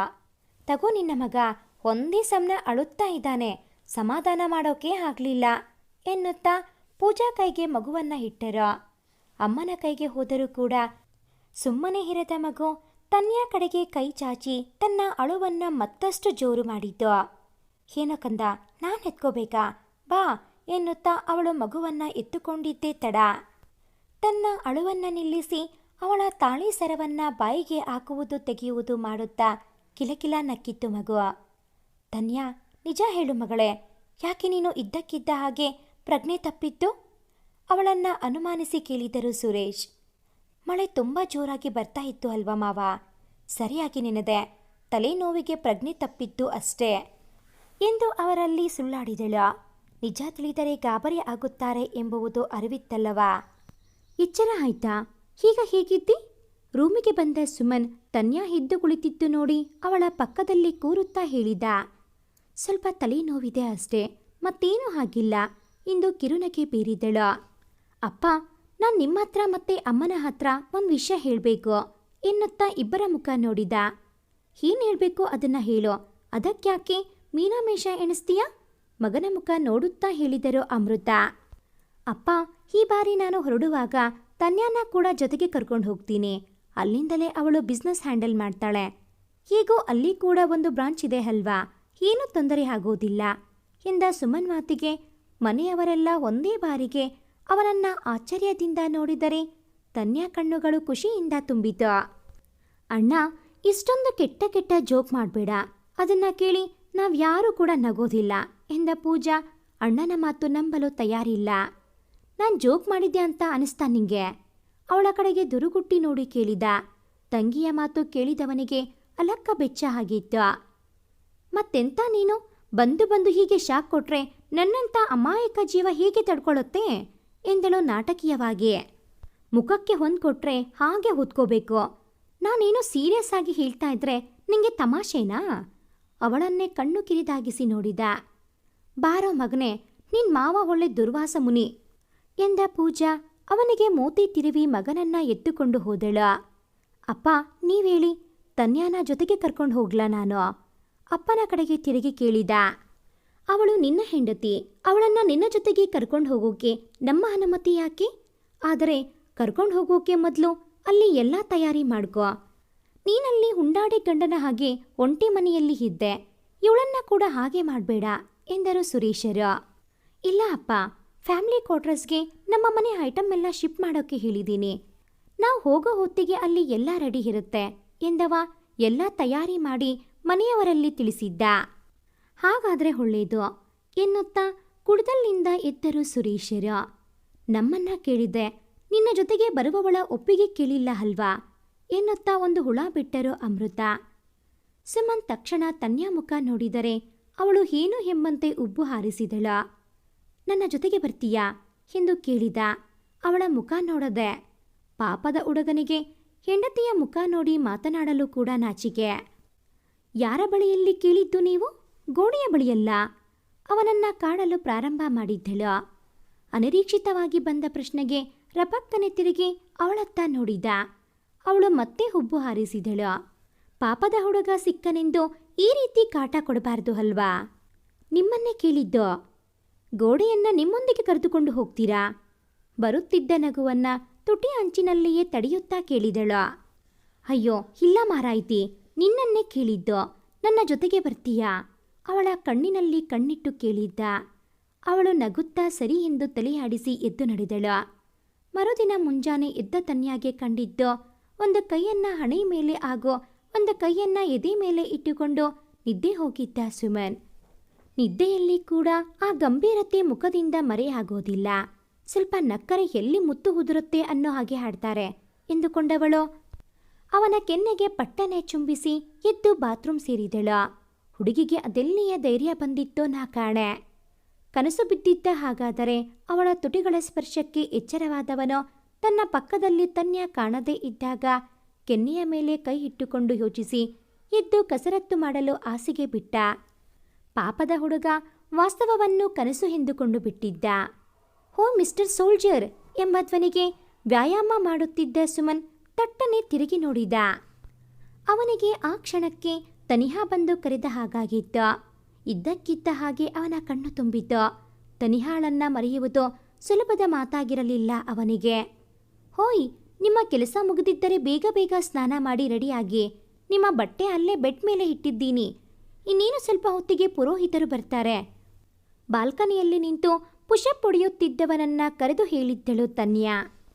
ಆದರೆ ಅವನ ಯೋಚನೆಯೇ ಬೇರೆ ಆಗಿತ್ತಲ್ಲವೇ. ಹೋಯ್, ನಿಮ್ಗೇನೆ ಹೇಳಿದ್ದು, ಬೇಗ ಹೋಗಿ ಸ್ನಾನ ಮಾಡಿ ಬನ್ನಿ, ಇಲ್ಲ ತಡವಾಗುತ್ತೆ. ಮತ್ತೊಮ್ಮೆ ಅವನ ಭುಜ ತಿವಿದು ಹೇಳಿ ಬಾಲ್ಕನಿಗೆ ಹೋಗಿ ತಲೆ ಹೊರಿಸುತ್ತಾ ನಿಂತರೆ ಅವನು ಸುಮ್ಮನೆ ಬಾತ್ರೂಮ್ ಸೇರಿಕೊಂಡವನು ಶವರ್ ಕೆಳಗೆ ನಿಂತುಬಿಟ್ಟ. ಅವಳ ಮಿಸ್ಟರ್ ಸೋಲ್ಜರ್ ಎನ್ನುವ ಒಂದೇ ಒಂದು ಕರೆ ಅವನ ಮನದಲ್ಲಿ ಕೋಲಾಹಲವನ್ನು ಎಬ್ಬಿಸಿಬಿಟ್ಟಿದ್ದು. ನಿಂಗೇನೂ ಅಭ್ಯಂತರ ಇಲ್ಲ ಅಂದರೆ ಇವತ್ತು ಪ್ರೋಗ್ರಾಮ್ಗೆ ಇದೇ ಸೀರೆ ಉಟ್ಕೋತೀಯಾ? ತನಿಹಾಗೆ ಅಂತ ತಗೊಂಡಿದ್ದೆ, ಆದರೆ ಅವಳಿಗೆ ಕೊಡೋದಕ್ಕೆ ಆಗಿರಲಿಲ್ಲ. ಸ್ನಾನ ಮುಗಿಸಿ ಬಂದವ ಕಬೋರ್ಡ್ ಎದುರಿಗೆ ನಿಂತು ಸೀರೆ ಹುಡುಕುವಲ್ಲಿ ವ್ಯಸ್ತಳಾಗಿದ್ದ ತನ್ಯಾ ಎದುರಿಗೆ ಸೀರೆ ಹಿಡಿದು ನಿಂತಿದ್ದ. ತಕ್ಷಣ ಅವನ ಮುಖವನ್ನೇ ನೋಡಿದಳು ಕಣ್ಣು ತುಂಬಿಕೊಂಡು. ಮದುವೆಯ ದಿನ ತನಿಹಾ ಜಾಗವನ್ನ ಬೇರೆಯವರಿಗೆ ಕೊಡುವುದಿಲ್ಲ ಎಂದು ಗಲಾಟೆ ಮಾಡಿದ್ದವ ಇಂದು ತನಿಹಾಗಾಗಿ ತಂದಿದ್ದ ಸೀರೆಯನ್ನ ತನಗೆ ಕೊಡುವಷ್ಟು ಹತ್ತಿರವಾಗಿದ್ದೇನಲ್ಲ ಎಂಬುವುದೇ ಅವಳಿಗೆ ಸಮಾಧಾನ. ಪ್ಲೀಸ್ ಅಳಬೇಡ, ನಿಂಗೆ ಇಷ್ಟ ಇಲ್ಲ ಅಂದರೆ ಪರವಾಗಿಲ್ಲ, ನಾನೇ ಇಟ್ಕೋತೀನಿ. ಇವತ್ತು ಮನೆಯಲ್ಲಿ ಶುಭ ಕಾರ್ಯ ಇದೆ. ಇವತ್ತು ಮನೆಯ ಮಹಾಲಕ್ಷ್ಮಿ ಅತ್ತರೆ ಮನೆಗೆ ಶ್ರೇಯಸ್ಸಲ್ಲ. ಅವಳು ಕಣ್ಣು ತುಂಬಿಕೊಂಡಿದ್ದನ್ನ ನೋಡಿದವ ತಪ್ಪು ತಿಳಿದುಕೊಂಡು ಬಡಬಡಾಯಿಸಿದ್ದ. ಇಲ್ಲ, ಹಾಗೇನಿಲ್ಲ. ಮದುವೆ ದಿನ ಅವಳ ಜಾಗವನ್ನ ಬೇರೆಯವರಿಗೆ ಕೊಡೋದಿಲ್ಲ ಅಂತ ಹೇಳಿದ ನೀವು ಇವತ್ತು ಬಂದು ಅವರಿಗೆ ಅಂತ ತಂದ ಸೀರೆಯನ್ನ ಒಂದೇ ಸಾರಿ ಹೀಗೆ ಕೊಟ್ಟಾಗ ಏನ್ ಮಾಡಬೇಕು ಅಂತ ಗೊತ್ತಾಗದೆ ಸುಮ್ಮನೆ ಇದ್ದೆ ಅಷ್ಟೇ. ಕೊಡಿ, ಇದೇ ಸೀರೆ ಹುಡ್ತೀನಿ ಎಂದು ಅವನ ಕೈನಿಂದ ಸೀರೆ ತೆಗೆದುಕೊಂಡು ತಯಾರಾಗಲು ಹೊರಟಳು. ನನ್ನ ಮನಸ್ಸಲ್ಲಿ ಜಾಗ ಕೊಟ್ಟಾಗಿದೆ, ಅದನ್ನು ನಿನ್ನ ಹತ್ರ ಹೇಳೋ ಧೈರ್ಯ ಇಲ್ಲ ಕಣೆ ನನಗೆ. ಮದುವೆಯಾದ ದಿನವೇ ನಿನ್ನ ಮನಸ್ಸಿಗೆ ಮಾಗದಷ್ಟು ದೊಡ್ಡ ಗಾಯ ಮಾಡಿದವನೋ ಯಾವ ಮುಖದಲ್ಲಿ ನಿನ್ನ ಬಳಿ ಬಂದು ಕೇಳಲಿ, ನನ್ನ ಜೊತೆಗೆ ಜೀವನ ಪೂರ್ತಿ ಇರ್ತೀಯಾ ಅಂತ? ನಿನ್ನೆ ನೀನು ಪ್ರಜ್ಞೆ ಇಲ್ಲದೆ ನನ್ನ ಮಡಲಿಗೆ ಬಿದ್ದಾಗ ಒಂದು ಕ್ಷಣ ನನ್ನ ಕೈಕಾಲು ಆಡಲಿಲ್ಲ. ನೀನು ನನ್ನ ಜೊತೆಗೆ ಹೀಗೆ ಗೆಳತಿಯಾಗಿ ಇದ್ರೆ ಸಾಕು, ಅದೇ ಕಾರಣಕ್ಕೆ ನಿನ್ನ ನನ್ನ ಜೊತೆಗೆ ಕರ್ಕೊಂಡು ಹೋಗ್ತಾ ಇರೋದು ಎಂದುಕೊಂಡು ನಿಟ್ಟುಸಿರು ಬಿಟ್ಟವ ಅವಳು ಇಟ್ಟಿದ್ದ ಬಟ್ಟೆ ತೊಟ್ಟು ಹೊರನಡೆದ. ತನ್ಯಾ, ರೆಡಿ ಆದ್ಯಾ? ರೇಷ್ಮೆ ಪಂಚೆ ಹಾಗೂ ಶರ್ಟ್ ತೊಟ್ಟು ಕೆಳಗೆ ಬಂದಿದ್ದ ಸುಮ್ಮನ್ನ ನೋಡಿ ಕೇಳಿದ್ದರು ಅಮೃತ. ಇಲ್ಲ ಅಮ್ಮ, ರೆಡಿ ಆಗ್ತಾ ಇದ್ಲು. ನಾನು ರೆಡಿಯಾಗಿ ಕೆಳಗೆ ಬಂದೆ. ನಿನ್ನ ಸೊಸೆನೇ ಲೇಟ್, ಇನ್ನೂ ರೆಡಿ ಆಗಿಲ್ಲ ನೋಡು. ಮಡದಿಯ ಮೇಲೆ ಉಸಿ ದೂರನ್ನು ನೀಡುತ್ತಲೇ ಅಪ್ಪನ ಕೈಯಲ್ಲಿ ಇದ್ದ ಅಳೆಯನನ್ನು ಎತ್ತಿಕೊಂಡ. ಬೆಳಗ್ಗೆ ಇದ್ದು ಅವಳು ಮಾಡಿದಷ್ಟು ಕೆಲಸ ನೀನು ಮಾಡಿದ್ಯಾ? ಬಂದ ನನ್ನ ಸೊಸೆ ಬಗ್ಗೆ ದೂರು ನೀಡೋಕೆ? ಮಗಳ ಹಾಗಿದ್ದ ಸೊಸೆಯ ಮೇಲೆ ದೂರು ಕೊಟ್ಟವನಿಗೆ ಗದರಿ ಬಿಟ್ಟರು ಅಮೃತ. ಮಕ್ಕಳನ್ನಾದರೂ ಬಿಟ್ಟು ಕೊಡುತ್ತಾರೆ, ಸೊಸೆಯನ್ನು ಮಾತ್ರ ಬಿಟ್ಟು ಕೊಡುವುದಿಲ್ಲ. ಆಯ್ತಮ್ಮ, ಅದ್ಯಾಕೆ ಗದರ್ತೀಯ? ನಿನ್ನ ಸೊಸೆ ಬಗ್ಗೆ ನಾನು ಏನೂ ಮಾತಾಡೋದಿಲ್ಲ ಆಯ್ತಾ ಎನ್ನುತ್ತಾ ಮಗುವನ್ನ ಹಿಡಿದು ಗಾರ್ಡನ್ ಕಡೆಗೆ ನಡೆದ. ಮಾತಾಡಿದ್ರೆ ಮಗು ಅಂತಾನೂ ನೋಡಲ್ಲ, ಖಂಡಿತ ಬರೆ ಆಗ್ತೀನಿ, ದೇವರ ಕೋಣೆಯಿಂದ ಕೂಗಿದರು. ಆದರೆ ಅದನ್ನ ಕೇಳಲು ಅವನು ಅಲ್ಲಿರಲಿಲ್ಲ ಅಷ್ಟೇ. ತನ್ಯಾ, ರೆಡಿಯಾಗಿ ಆಯ್ತಾ? ಅಮ್ಮ ನಿನ್ನ ಕೇಳ್ತಾ ಇದ್ದಾರೆ ನೋಡು. ರೂಮಿನ ಒಳಗೆ ಹೋಗುತ್ತಲೇ ಕೇಳಿದ. ಆಯ್ತು, 1 ನಿಮಿಷ ಬಂದೆ ಎಂದವಳು ಜಡೆ ಹೆಣಿದು ಮಲ್ಲಿಗೆ ಹೂ ಮುಡಿದು ಕುಂಕುಮದ ಬಟ್ಟಲು ಕೈಗೆ ತೆಗೆದುಕೊಂಡಿದ್ದಳು ಅಷ್ಟೇ. ಅವಳ ಬಳಿ ಬಂದ ಸುಮನ್ ಆ ಡಬ್ಬಿಯಿಂದ ಕುಂಕುಮ ತೆಗೆದು ಅವಳ ಹಣೆಗೆ ಇಟ್ಟು ಅವಳ ಕೈ ಹಿಡಿದುಕೊಂಡೇ ಹೊರಗೆ ನಡೆದಿದ್ದ. ಅವನ ತಕ್ಷಣದ ವರಸೆಗೆ ಆಶ್ಚರ್ಯವಾದವಳು ಮಗುವಿನ ಹಾಗೆ ಅವನ ಹಿಂದೆ ನಡೆದಿದ್ದಳು. ಎಲ್ಲರ ಸಮ್ಮುಖದಲ್ಲಿ ಪೂಜಾ ಹಾಗೂ ಪವನ್ ಮಗುವಿಗೆ ನಿವೀನ್ ಎಂದು ನಾಮಕರಣ ಮಾಡಲಾಯಿತು. ಅಂದು ರಾತ್ರಿಯೇ ಸೇನೆಯಿಂದ ಕರೆ ಬಂದ ಕಾರಣ ಅನಿವಾರ್ಯವಾಗಿ ಸುಮನ್ ಹಾಗೂ ತನ್ಯಾ ಅಂದು ರಾತ್ರಿಯೇ ಹೊರಟರು. ಜೋಪಾನ ಕಣೋ, ಇಷ್ಟು ದಿನ ಒಬ್ನೇ ಹೋಗ್ತಿದ್ದೆ, ಇವತ್ತು ಅವಳನ್ನ ಕೂಡ ಜೊತೆಗೆ ಕರ್ಕೊಂಡು ಹೋಗ್ತಾ ಇದೀಯಾ? ಹೊರಟು ನಿಂತಿದ್ದ ಸುಮನ್ ಬಳಿ ಹೇಳಿದ್ದರು ಸುರೇಶ್. ಸರಿ ಅಪ್ಪ, ನಾವು ಹೋಗಿ ಬರ್ತೀವಿ. ಇಬ್ಬರ ಕಾಲಿಗೂ ಬಿದ್ದು ಹೊರಟರು. ಮುಂಜಾನೆಯ ಹೊತ್ತಿಗೆ ದೆಹಲಿ ತಲುಪಿದ್ದರು ಮುದ್ದು ಜೋಡಿ. ನೀನು ಫ್ರೆಶ್ ಆಗಿ ರೆಸ್ಟ್ ಮಾಡು, ನಾನು ಡ್ಯೂಟಿ ಮುಗಿಸಿ ಬರ್ತೀನಿ. ಮನೆಯ ಬೀಗ ತೆಗೆದ ಸುಮನ್ ತನ್ನ ಶರ್ಟ್ ಬಟನ್ ಬಿಚ್ಚುತ್ತಲೇ ರೂಮಿಗೆ ನಡೆದಿದ್ದ. ಅಲ್ಲ, ನೀವು ಹೀಗೆ ಹೇಳಿದರೆ ನಾನೇನು ಮಾಡೋದು? ನನಗೆ ಹಸಿವಾಗ್ತಾ ಇದೆ ಹೇಳುತ್ತಲೇ ಅವನ ಹಿಂದೆ ನಡೆದಳು ಹುಡುಗಿ. ಅಡುಗೆ ಮನೆಯಲ್ಲಿ ಅಡುಗೆ ಮಾಡಲು ಬೇಕಾದ ಎಲ್ಲ ವಸ್ತುಗಳು ಇದೆ. ಹಸಿವಾದರೆ ಅಡುಗೆ ಮಾಡಿ ಊಟ ಮಾಡಿ ಮಲಗು. Uniform shirt ತೋಳಿಗೇರಿಸುತ್ತಲೇ ನುಡಿದಿದ್ದ. ಮತ್ತೆ ನಿಮಗೆ? ಅವನನ್ನೇ ಮುಗ್ಧವಾಗಿ ನೋಡಿ ಕೇಳಿತು ಹುಡುಗಿ. ಎಷ್ಟಾದರೂ ಅವಳ ಸೌಭಾಗ್ಯದ ಒಡೆಯನಲ್ಲವೇ ಅವನು? ನಮಗೆ ಕೆಲಸ ಮೊದಲು, ಆಮೇಲೆ ಬೇರೆ ಎಲ್ಲ. ನಾನು ಬರೋದು ತಡವಾಗಬಹುದು. ನಿನ್ನ ಬಳಿ ಇರುವ ಕೀಯಿಂದ ಲಾಕ್ ಮಾಡಿ ಮಲಗು. ನನ್ನ ಬಳಿ ಬೇರೆ ಕೀ ಇದೆ, ಜೋಪಾನ ಎಂದವ ಅಸ್ತೆಯಿಂದ ಅವಳ ತಲೆಯನ್ನು ಸವರಿ ಹಣೆಗೆ ಭರವಸೆಯ ಮುತ್ತಿಟ್ಟು ಹೊರಟಿದ್ದ. ಹುಡುಗನಿಗೆ ಕೊಂಚ ಧೈರ್ಯ ಬಂದಿದೆ ಅಲ್ವಾ? ಹುಷಾರು, ನಾನು ನಿಮಗೋಸ್ಕರ ಕಾಯ್ತಾ ಇರ್ತೀನಿ. ಹೊರಟವನನ್ನ ಇಂದಿನಿಂದ ಗಟ್ಟಿಯಾಗಿ ಅಪ್ಪಿಕೊಂಡು ನುಡಿದಿತ್ತು ಹುಡುಗಿ. ಎಂದೂ ಆವರಿಸಿರದ ಸಂಕಟ ಇಂದು ಆವರಿಸಿತ್ತು ಅವಳಿಗೆ. ಅಳುವುದಾ? ನೀನು ಹೀಗೆ ಅತ್ತರ ಹೇಗೆ? ನನ್ನ ತನಿಹ ಎಷ್ಟು ಸ್ಟ್ರಾಂಗ್ ಇದ್ಲು ಗೊತ್ತಾ? ನಾನು ಹೀಗೆ ಹೊರಟಾಗ ಅವಳೇ ಬಂದು ಕಳಿಸಿಕೊಡುತ್ತಾ ಇದ್ದಳು. ನೀನು ಅವಳ ಆಗೋದಕ್ಕೆ ಸಾಧ್ಯವೇ ಇಲ್ಲ. ಅವಳ ಹಾಗೆ ಸ್ವಲ್ಪ ಧೈರ್ಯ ತಗೋ. ಮಾತಿನ ಬರದಲ್ಲಿ ತನ್ಯಾಳನ್ನ ತನಿಹಾಗೆ ಓರಿಸಿಬಿಟ್ಟಿದ್ದ. ಅವನ ಈ ಒಂದು ಮಾತು ತನ್ಯಾಳಲ್ಲಿ ಸಾಕಷ್ಟು ಬದಲಾವಣೆ ಮಾಡುವುದರಲ್ಲಿ ಇತ್ತು. ಕ್ಷಮಿಸಿ. ಅವನ ಮಾತು ಕೇಳಿ ಅಪ್ಪಿದ್ದ ಕೈ ಹಿಡಿತ ಸಡಿಲಿಸಿದವಳು ದೂರ ಹೋಗಿ ನಿಂತಳು. ದುಃಖ ಆವರಿಸಿ ಗಂಟಲುಬ್ಬಿ ಬಂದಿತ್ತು ಅವಳಿಗೆ. ಕಣ್ಣ ಹನಿಗಳು ರೆಪ್ಪೆಯಿಂದ ಆಚೆ ಬರದಂತೆ ಹಣೆಕಟ್ಟು ಕಟ್ಟಿದ್ದಳು. ಜೋಪಾನ ಎಂದು ಹೊರಟಿದ್ದವನಿಗೆ ಅವನು ಆಡಿದ ಮಾತು ಅವಳ ಮನಸ್ಸಿಗೆ ಎಷ್ಟು ಘಾಸಿ ಮಾಡಿದೆ ಎಂಬ ಅರಿವಿರಲಿಲ್ಲ. ನೀವು ಇಷ್ಟು ದಿನ ನನ್ನ ಕಾಳಜಿ ಮಾಡಿದ್ದು ನೋಡಿ ನಿಮ್ಮ ಮನಸ್ಸಲ್ಲಿ ನನಗೆ ಕೂಡ ಒಂದು ಜಾಗ ಇದೆ ಅಂತ ಅಂದ್ಕೊಂಡಿದ್ದೆ. ನನ್ನ ಹಾಗೆ ಒಪ್ಕೋತೀರಾ ಅಂತ ಅಂದ್ಕೊಂಡಿದ್ದೆ. ಆದರೆ ನಿಮ್ಮ ಮನಸ್ಸು ನನ್ನಲ್ಲಿ ತನಿಹಾನ ಹುಡುಕುತ್ತಾ ಇದೆ ಅಂತ ಯೋಚನೆ ಕೂಡ ಬರಲಿಲ್ಲ ನೋಡಿ ಈ ನನ್ನ ಆಳಾದ ಬುದ್ಧಿಗೆ. ನಿಮ್ಮ ಜೀವನದಲ್ಲಿ ತನಿಹಾ ಜಾಗ ಏನು ಅಂತ ನನಗೆ ಗೊತ್ತಿದ್ರೂ ಕೂಡ ನಿಮ್ಮ ಮನಸ್ಸಲ್ಲಿ ನನಗಾಗಿ ಇಡೀ ಪ್ರೀತಿಯನ್ನ ಬಯಸಿದ್ದು ನನ್ನದೇ ತಪ್ಪು. ಇನ್ಮೇಲೆ ಆ ತಪ್ಪು ಮಾಡೋದಿಲ್ಲ ನಾನು. ಇನ್ಮೇಲೆ ನನಗೆ ನಿಮ್ಮಿಂದ ಯಾವುದೇ ನಿರೀಕ್ಷೆ ಇಲ್ಲ. ಅವನು ಅತ್ತ ಹೋಗುತ್ತಲೇ ಮನೆ ಡೋರ್ ಲಾಕ್ ಮಾಡಿದವಳು. ತನ್ನ ರೂಮಿಗೆ ಹೋಗಿ ಬಾಗಿಲು ಬಡಚಿಕೊಂಡು ಬಾಗಿಲ ಬಳಿ ಕುಸಿದು ಕುಳಿತು ಮಂಡಿಯಲ್ಲಿ ಮುಖ ಹುದುಗಿಸಿ ಅಳಲು ಪ್ರಾರಂಭಿಸಿಬಿಟ್ಟಳು. ನನ್ನ ತನಿಹಾ ಎಷ್ಟು ಸ್ಟ್ರಾಂಗ್ ಇದ್ದಳು ಗೊತ್ತಾ? ನೀನು ಅವಳ ಹಾಗೆ ಆಗೋದಕ್ಕೆ ಸಾಧ್ಯವೇ ಇಲ್ಲ ಎಂದ ಅವನ ಮಾತೆ ಅವಳ ಕಿವಿಯಲ್ಲಿ ಪ್ರತಿಧ್ವನಿಸುತ್ತಿತ್ತು. ನೋ ಎಂದು ಚೀರಿದವಳು ಪಕ್ಕದಲ್ಲೇ ಇದ್ದ ವಾಸ್ ತೆಗೆದು ಕನ್ನಡಿಗೆ ಬೀಸಿದಳು. ಕನ್ನಡಿ ಒಡೆದು ಚೂರಾದ ಹಾಗೆ ಅವಳ ಮನಸ್ಸು ಕೂಡ ಚೂರಾಗಿತ್ತು. ಬಹಳ ಹೊತ್ತು ಅತ್ತವಳು ರೂಮ್ ಕ್ಲೀನ್ ಮಾಡಿ ನಂತರ ಎದ್ದು ಫ್ರೆಶ್ ಆಗಿ ಮರುದಿನ ಆಫೀಸ್ಗೆ ಹೋಗಲು ಬೇಕಾದ ತಯಾರಿ ಮಾಡಿಕೊಂಡು ಹಾಗೆ ಮಲಗಿಬಿಟ್ಟಳು. ಎಲ್ಲಿ ಹೋದಳು ಇವಳು? ಮಲಗಿಬಿಟ್ಲ. ಮನೆಗೆ ಬಂದವ ಎಷ್ಟು ಬಾರಿ ಬೆಲ್ ಮಾಡಿದರೂ ಕೂಡ ಬಾಗಿಲು ತೆಗೆಯದಿದ್ದಾಗ ಯೋಚಿಸುತ್ತಲೇ ತನ್ನ ಬಳಿ ಇದ್ದ ಕೀ ಬಳಸಿ ಬಾಗಿಲು ತೆಗೆದು ಒಳನಡೆದಿದ್ದ. ತನ್ಯಾ ತನ್ಯಾ! ಮನೆಯೊಳಗೆ ನಡೆದವ ಸೋಫಾ ಮೇಲೆ ಕುಳಿತು ಕಾಲಿನ ಶೂ ತೆಗೆಯುತ್ತಲೇ ಕೂಗಿದ. ಅವಳಿಂದ ಯಾವುದೇ ಪ್ರತಿಕ್ರಿಯೆ ಬಾರದಿದ್ದಾಗ ರೂಮಿನ ಕಡೆಗೆ ನಡೆದವನಿಗೆ ಕಂಡಿದ್ದು ಹತ್ತು ಮಲಗಿದ್ದ ತನ್ಯಾ. ಅವಳ ಬಳಿ ಹೋದವನಿಗೆ ಅರಿವಾಗಿದ್ದು ಅವಳು ಅತ್ತಿದ್ದಳೆಂದು. ಅದಕ್ಕೆ ಸಾಕ್ಷಿಯಾಗಿದ್ದು ಅವಳ ಕಣ್ಣೀರಿಂದ ಒದ್ದೆಯಾಗಿದ್ದ ದಿಂಬು, ಹಾಗೆ ಗೋಡೆಯನ್ನು ನೋಡಿದಾಗ ಕಂಡಿದ್ದು ಹೊಡೆದ ಕನ್ನಡಿ. I'm sorry Tanya. ಅವಳ ಪಕ್ಕ ಕುಳಿತು ತಲೆ ಸವರಿ ಹೇಳಿದವನಿಗೆ ಬೆಳಿಗ್ಗೆ ತಾನೇ ಹೇಳಿದ್ದ ಮಾತು ನೆನಪಾಗಿತ್ತು. ಅವಳ ಹಣೆಗೆ ಮುತ್ತಿಟ್ಟು ಫ್ರೆಶ್ ಆಗಲು ನಡೆದ. ಫ್ರೆಶ್ ಆಗಿ ಅಡಿಗೆ ಮನೆಗೆ ನಡೆದವನಿಗೆ ಕಂಡಿದ್ದು ಖಾಲಿ ಪಾತ್ರೆಗಳು. ಹಸಿವು ಅಂತ ಇದ್ದವಳು ನನ್ನ ಮಾತಿನಿಂದ ಊಟ ಕೂಡ ಮಾಡದೆ ಅಳುತ್ತಲೇ ಮಲಗಿದ್ಲ ಎಂದು ಯೋಚಿಸಿದವ ಕುಕ್ಕರಲ್ಲಿ ಅನ್ನಕ್ಕೆ ಇಟ್ಟು ರಸಂ ಮಾಡಿದವ ಅದರೊಂದಿಗೆ ಹಪ್ಪಳ ಕರಿದು ಒಂದು ತಟ್ಟೆಗೆ ಬಡಿಸಿಕೊಂಡು ರೂಮಿಗೆ ನಡೆದ. ತನ್ಯಾ ತನ್ಯಾ ಹೇಳು, ಊಟ ಮಾಡಿ ಮಲಗು. ಅವಳ ಪಕ್ಕ ಕುಳಿತು ಅವಳ ಕೆನ್ನೆ ತಟ್ಟಿ ಎಚ್ಚರಿಸಿದ. ಅವನ ಮಾತಿಗೆ ಎದ್ದು ಕುಳಿತಳು. ತಗೋ ಊಟ ಮಾಡಿ ಮಲಗು ಎನ್ನುತ್ತಾ ಅವಳ ಮುಂದೆ ತಟ್ಟೆ ಹಿಡಿದ. ಯಾರೂ ಕೂಡ ನನ್ನ ಕಾಳಜಿ ಮಾಡೋ ಅವಶ್ಯಕತೆ ಇಲ್ಲ ಎಂದವಳು ಅವನ ಕೈ ಸರಿಸಿ ಎದ್ದು ಫ್ರೆಶ್ ಆದವಳು ಬೇರೆ ತಟ್ಟೆಗೆ ಬಡಿಸಿಕೊಂಡು ಊಟಕ್ಕೆ ಕುಳಿತಳು. ಅವಳ ವರಸೆಯಿಂದ ಬೇಸರವಾದರೂ ಕೂಡ ತೋರಿಸಿಕೊಳ್ಳದವನು ಅವಳ ಎದುರಿನಲ್ಲಿಯೇ ಊಟಕ್ಕೆ ಕುಳಿತ. ಅದು ತನ್ಯಾ ಏನು ಅಂದ್ರೆ ಅವನು ಮಾತು ಪ್ರಾರಂಭಿಸುವ ಮೊದಲೇ ತಟ್ಟೆಯಲ್ಲಿಯೇ ಕೈ ತುಳಿದು ಎದ್ದವಳು ತಟ್ಟೆಯನ್ನು ತೊಳೆದಿಟ್ಟು ಬೇರೆ ರೂಮಿಗೆ ಹೋಗಿ ಬಾಗಿಲು ಹಾಕಿಕೊಂಡಳು. ನನ್ನ ಒಂದು ಮಾತಿಂದ ನಿಂಗೆ ಇಷ್ಟೊಂದು ಬೇಜಾರಾಯ್ತಾ ಎಂದು ಯೋಚಿಸಿದವನು ಕೂಡ ಊಟವನ್ನ ಅರ್ಧಕ್ಕೆ ಬಿಟ್ಟು ಹೊರಗೆ ಹೋಗಿಬಿಟ್ಟ. ಅವಳ ನಿರ್ಲಕ್ಷ್ಯ ಇವನನ್ನ ಅತಿಯಾಗಿ ಕಾಡುತ್ತಿತ್ತು.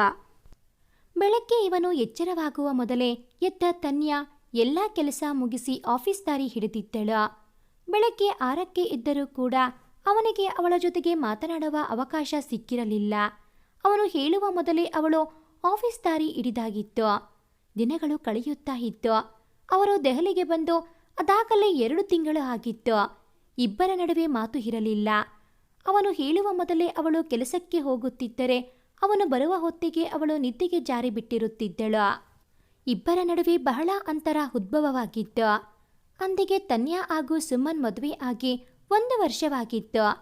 ಅಂದು ಹೇಗಾದರೂ ಮಾಡಿ ಇಬ್ಬರ ನಡುವಿನ ಅಂತರ ಸೇರಿಸಬೇಕು ಎಂದು ನಿರ್ಧಾರ ಮಾಡಿದ್ದ ಸುಮನ್ ಅವಳಿಗಿಂತ ಮೊದಲೇ ಎದ್ದು ಕುಳಿತಿದ್ದ. ತಗೋ ಈ ಡ್ರೆಸ್ ಹಾಕಿಕೊಂಡು ತಯಾರಾಗೋ. ತನ್ಯಾ ಸ್ನಾನ ಮುಗಿಸಿ ಹೊರಬಂದಾಗ ಅವಳಿಗೆ ಬಟ್ಟೆ ಕೊಟ್ಟು ಮೊಬೈಲ್ ಹಿಡಿದು ನಡೆದ. ಅವಳು ತಯಾರಾಗಿ ಹೊರಬಂದಾಗ ಅದಾಗಲೇ ಸುಮನ್ ಜೀಪಿನಲ್ಲಿ ಕುಳಿತಿದ್ದ. ಮನೆಯ ಬೀಗ ಹಾಕಿದವಳು ಸುಮ್ಮನೆ ಅವನ ಪಕ್ಕ ಬಂದು ಕುಳಿತಳು ನಿರ್ಭಾವುಗಳಾಗಿ. ಅವಳ ಕಡೆಗೆ ತಿರುಗಿ ನಕ್ಕವ ಜೀಪ್ ಸ್ಟಾರ್ಟ್ ಮಾಡಿದ. ಬರುತ್ತಿದ್ದ ಗಾಳಿಗೆ ಹಾಗೆ ಸೀಟಿಗೆ ಹೊರಗಿ ನಿದ್ರಿಸಿದಳು ತನ್ಯಾ. ಅವನಿಗೆ ಬೇಕಾಗಿದ್ದು ಕೂಡ ಅದೇ. ಅವಳ ನಿದ್ರೆಗೆ ಭಂಗ ತರದಂತೆ ನಿಧಾನವಾಗಿ ಜೀಪ್ ಓಡಿಸಿದ್ದ ಸುಮನ್ ಗಂಟೆಗಳ ನಂತರ ತನ್ನ ಗಮ್ಯ ತಲುಪಿದ್ದ. ನಿದ್ದೆ ಮಾಡಿದವಳ ಕಣ್ಣಿಗೆ ಬಟ್ಟೆ ಕಟ್ಟಿ ಅವಳನ್ನ ಎಚ್ಚರಿಸಿದ್ದ. ತನ್ಯಾ ಹೇಳು, ನಾವು ಬರಬೇಕಿದ್ದ ಜಾಗಕ್ಕೆ ಬಂದಾಯ್ತು. ಅವಳ ಕೆನ್ನೆ ತಟ್ಟಿ ಎಚ್ಚರ ಮಾಡಿದ್ದ. ಇದೇನಿದು, ಮಕ್ಕಳ ಹಾಗೆ ಕಣ್ಣಿಗೆ ಬಟ್ಟೆ ಕಟ್ಟಿರೋದು? ತೆಗೀರಿ. ಎಚ್ಚರ ಆದವಳಿಗೆ ಕಣ್ಣು ಬಿಡಲು ಸಾಧ್ಯವಾಗದೇ ಇದ್ದಾಗ ಸಿಡುಕಿದ್ದಳು. ಸ್ವಲ್ಪ ಹೊತ್ತು ಅಷ್ಟೇ, ಕಣ್ಣಿಗೆ ಕಟ್ಟಿರುವ ಬಟ್ಟೆ ತೆಗಿಬೇಡ ಎಂದವ ಅವಳನ್ನ ಬಳಸಿ ಕರೆದೊಯ್ದ. Happy anniversary missus soldier. ಹಿಮದ ರಾಶಿಯ ನಡುವೆ ಅವಳನ್ನ ನಿಲ್ಲಿಸಿದವ ಅವಳ ಕಣ್ಣಿಗೆ ಕಟ್ಟಿದ್ದ ಬಟ್ಟೆ ತೆಗೆದು ಅವಳ ಕಿವಿಯಲ್ಲಿ ಪಿಸಿ ನುಡಿದಿದ್ದ. Thank you mister soldier. ಖುಷಿಯಿಂದ ನುಡಿದವಳು ಆ ಮಂಜಿನ ನಡುವಿನಲ್ಲಿ ಅವನ ಮೇಲಿನ ಕೋಪ ಅಸಮಾಧಾನವನ್ನು ಮರೆತು ಬಿಟ್ಟಿದ್ದಳು. ನಾನು ಬದುಕಿರುವಷ್ಟು ದಿನ ನನ್ನ ಹೆಂಡತಿಯಾಗಿ ಸ್ನೇಹಿತೆಯಾಗಿ ಹೀಗೆ ಜೊತೆಯಲ್ಲಿ ಇರ್ತೀಯಾ? ಕಣ್ಣಲ್ಲಿ ನೀರು ಬರದೇ ಇರೋ ಹಾಗೆ ನೋಡ್ಕೋತೀನಿ ಅಂತ ಹೇಳೋದಿಲ್ಲ, ಆದರೆ ಆ ಕಣ್ಣೀರು ನಿನ್ನ ಎದೆ ತಾಕದ ಹಾಗೆ ನೋಡ್ಕೋತೀನಿ. ಈ ಮಿಸ್ಟರ್ ಸೋಲ್ಜರ್ನ ಮಿಸ್ಸಸ್ ಆಗಿ ನನ್ನ ಜೊತೆಗೆ ಹೆಜ್ಜೆ ಹಾಕ್ತೀಯಾ? ಅವಳ ಎದುರಿಗೆ ತನ್ನ ಎರಡೂ ಕೈಗಳನ್ನು ಅಗಲಿಸಿ ನಿಂತು ಕೇಳಿದ್ದ. ಖಂಡಿತ, ಈ ಮಿಸ್ಸಸ್ ಸೋಲ್ಜರ್ಗೆ ಮಿಸ್ಟರ್ ಸೋಲ್ಜರ್ನ ಬಿಟ್ಟು ಬೇರೆ ಜಗತ್ತೇ ಇಲ್ಲ. ಕೈ ಚಾಚಿ ನಿಂತಿದ್ದವನ ಎದೆಗೂಡು ಸೇರಿದವಳು ಅಳುತ್ತಲೇ ನುಡಿದಿದ್ದಳು. ಥ್ಯಾಂಕ್ ಯು ಎಂದ ಸುಮನ್ ಕಣ್ಣಂಚಿನ ನೀರು ಹೊರಿಸಿಕೊಂಡು ಅವಳನ್ನು ಬಿಗಿಯಾಗಿ ಅಪ್ಪಿದ್ದ. ಅವನ ಎದೆಯೊಳಗೆ ಹುದುಗಿ ಪ್ರಪಂಚವನ್ನೇ ಮರೆತಿದ್ದವಳಿಗೆ, ನನ್ನ ತನಿಹ ಎಷ್ಟು ಸ್ಟ್ರಾಂಗ್ ಇದ್ದಳು ಗೊತ್ತಾ? ನೀನು ಅವಳ ಹಾಗೆ ಆಗೋದಕ್ಕೆ ಸಾಧ್ಯವೇ ಇಲ್ಲ ಎಂದು ಅವನೇ ಹೇಳಿದ ಮಾತು ಮತ್ತೆ ಪ್ರತಿಧ್ವನಿಸಿ ಅವನಿಂದ ದೂರ ಸರಿದಳು. ಐ ಆಮ್ ಸಾರಿ ತನ್ಯಾ, ನನಗೆ ಗೊತ್ತು ಅವತ್ತು ನಾನು ಆಡಿದ ಮಾತು ನಿಂಗೆ ಬಹಳ ನೋವು ಕೊಟ್ಟಿದೆ ಅಂತ. ಅದಕ್ಕೆ ನಾನು ನಿನ್ನನ್ನು ನೀನಾಗಿಯೇ ಇಷ್ಟಪಡ್ತೀನಿ ಹೊರತು ನಿನ್ನಲ್ಲಿ ತನಿಹಾನ ಯಾವತ್ತೂ ಹುಡುಕೋದಿಲ್ಲ. ತನ್ನಿಂದ ದೂರ ಸರಿಯಲು ಹೊರಟವಳ ಕೈ ಹಿಡಿದು ನಿಲ್ಲಿಸಿ ಹೇಳಿದವನಿಗೆ ಅರಿವಾಗಿ ಹೋಗಿತ್ತು, ಅವಳು ಇನ್ನೂ ಅವನ ಮಾತನ್ನ ಮರೆತಿಲ್ಲ. ಅದೇ ಕಾರಣಕ್ಕೆ ಈಗ ತನ್ನಿಂದ ದೂರ ಸರಿಯುತ್ತಿದ್ದಾಳೆ ಎಂದು. ಅವನ ಮಾತಿಗೆ ಸುಮ್ಮನೆ ಅವನನ್ನ ನೋಡಿದಳು. ಲವ್ ಯು ತನ್ಯಾ, ನಿನ್ನ ಹಾಗೇನೆ ಪ್ರೀತಿಸ್ತೀನಿ, ನನ್ನ ಒಪ್ಕೋತೀಯಾ? ತನ್ನ ಕಡೆಗೆ ನೋಡಿದ್ದ ಮಡದಿಗೆ ಮತ್ತೆ ಕೇಳಿದ್ದ. ಅವನಿಗೆ ಅವಳನ್ನ ಕಳೆದುಕೊಳ್ಳುವ ಧೈರ್ಯ ಇರಲಿಲ್ಲವಲ್ಲ. ಅವನ ಮಾತಿಗೆ ತುಟಿ ಹರಳಿಸಿ ನಕ್ಕವಳು ಮತ್ತೆ ಅವನ ಎದೆಗೆ ಹೊರಗಿದಳು. ಮಿಸ್ ಯು ತನಿಹಾ ಎಂದು ಮನದಲ್ಲೇ ಹೇಳಿಕೊಂಡು ಎದೆಗೆ ಒರಗಿದವಳ ನೆತ್ತಿಗೆ ಚುಂಬಿಸಿದ. ಇಬ್ಬರು ಒಬ್ಬರನ್ನ ಒಬ್ಬರು ಒಪ್ಪಿಕೊಂಡು ಅದಾಗಲೇ 1 ವಾರವಾಗಿತ್ತು. ಅದ್ಯಾಕೆ ಹಾಗೆ ನೋಡ್ತಾ ಇದೀಯಾ ನೀನು?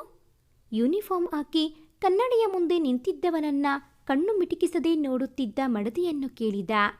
ಅವಳ ನೇರ ನೋಟಕ್ಕೆ ಪಾಪದ ಹುಡುಗ ನಾಚಿಕೆಯ ಮುದ್ದೆ ಹಾಗೆ. ಅಯ್ಯೋ, ನನ್ನ ಗಂಡ ನನ್ನಿಷ್ಟ, ಅವರನ್ನು ಹೇಗಾದರೂ ನೋಡ್ತೀನಿ, ನಿಮ್ಗೇನು ಕಷ್ಟ? ಹುಬ್ಬು ಹಾರಿಸಿ ಕೇಳಿದವಳಿಗೆ ಅವನನ್ನ ಕಾಡುವುದು ಎಂದರೆ ಎಲ್ಲಿಲ್ಲದ ಸಂತೋಷ.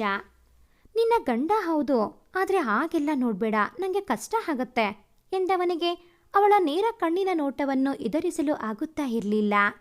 ಯಾಕೆ ಕಷ್ಟ ಆಗತ್ತೆ? ಒತ್ತರಿಸಿ ಬರುತ್ತಿದ್ದ ನಗುವನ್ನ ತಡೆಯುತ್ತಲೇ ಕೇಳಿದಳು. ನೋಡು, ಹೀಗೆಲ್ಲ ಮಾಡಿದ್ರೆ ಸರಿ ಇರೋದಿಲ್ಲ. ಅವಳ ಕಾಡುವಿಕೆ ತಾಳದೆ ಗದರಿಬಿಟ್ಟ. ಪಾಪ, ಅವನಾದರೂ ಏನು ಮಾಡಿಯಾನೋ ಅವಳು ಆ ರೀತಿಯಲ್ಲಿ ಕಾಡಿದರೆ? ಏನ್ ನಿಮ್ದು ಎನ್ನುತ್ತಾ ಅವನ ಮುಂದೆ ಮುಂದೆ ಹೆಜ್ಜೆ ಇಡುತ್ತಿದ್ದವಳ ವರಸೆಗೆ ಹುಗುಳು ನುಂಗಿದ ಖಡಕ್ ಸೋಲ್ಜರ್. ನೋಡು, ನೀನು ಹೀಗೆಲ್ಲ ಮಾಡಬಾರ್ದು ಎನ್ನುತ್ತಾ ಹಿಂದೆ ಹಿಂದೆ ಹೋಗಿ ಗೋಡೆಗೆ ಆತುಕೊಂಡ. ಹೇಗೆ ಮಾಡಬಾರದು ಎಂದು ಹುಬ್ಬು ಹಾರಿಸಿ ಕೇಳಿ ಅವನ ಶರ್ಟ್ ಕಾಲರ್ ಹಿಡಿದು ಎಳೆದುಕೊಂಡು ಅವನ ಕೆನ್ನೆಗೆ ತನ್ನ ತುಟಿ ಹೂರಿದಳು. ಅಲ್ಲಿಗೆ ನಮ್ಮ ಹುಡುಗ ಪ್ರಜ್ಞೆ ಕಳೆದುಕೊಳ್ಳುವುದು ಬಾಕಿ ಅಷ್ಟೇ. ಹೇ, ಏನ್ ಮಾಡಿದ್ದು ನೀನು? ಕೆನ್ನೆ ಮೇಲೆ ಕೈ ಇಟ್ಟುಕೊಂಡೇ ಕೇಳಿದ. ಯಾಕೆ ಗೊತ್ತಿಲ್ವಾ ನಿಮಗೆ?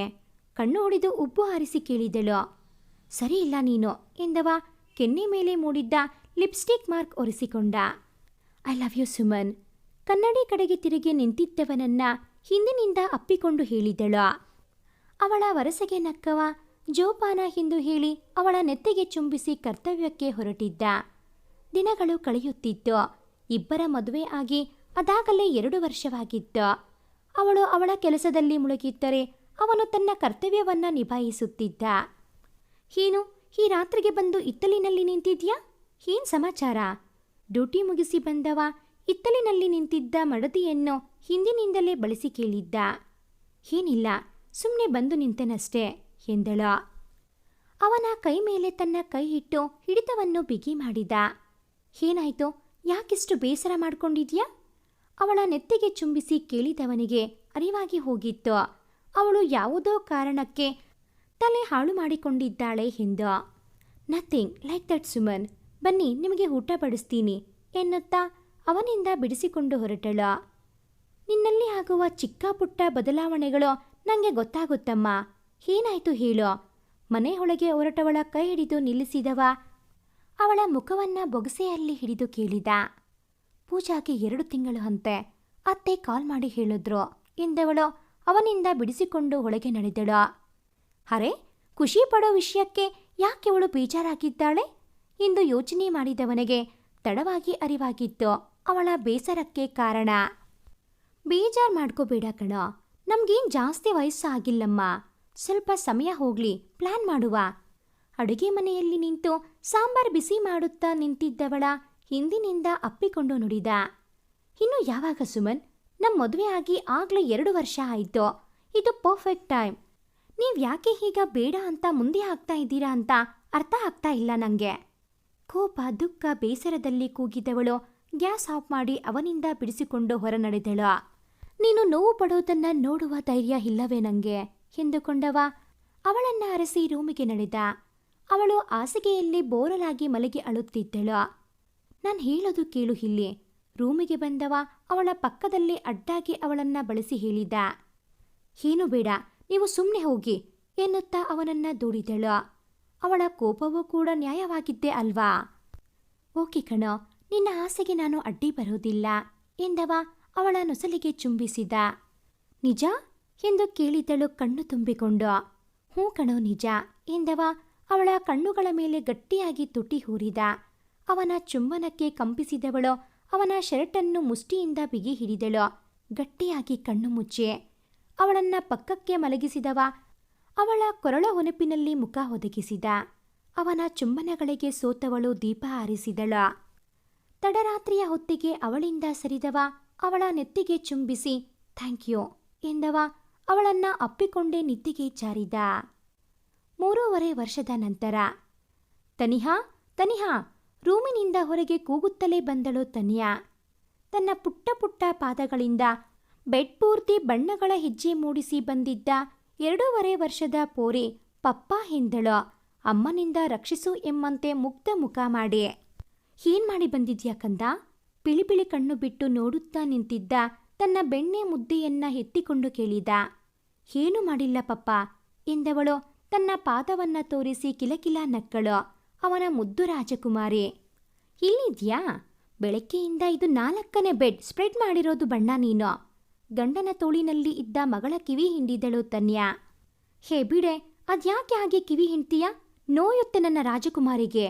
ಮಡದಿಗೆ ಗದರಿದವ ಅವಳ ಕೈನಿಂದ ಮಗಳ ಕಿವಿ ಬಿಡಿಸಿ ತನಿಹಾ ಕಿವಿ ಹುಜ್ಜಿದ.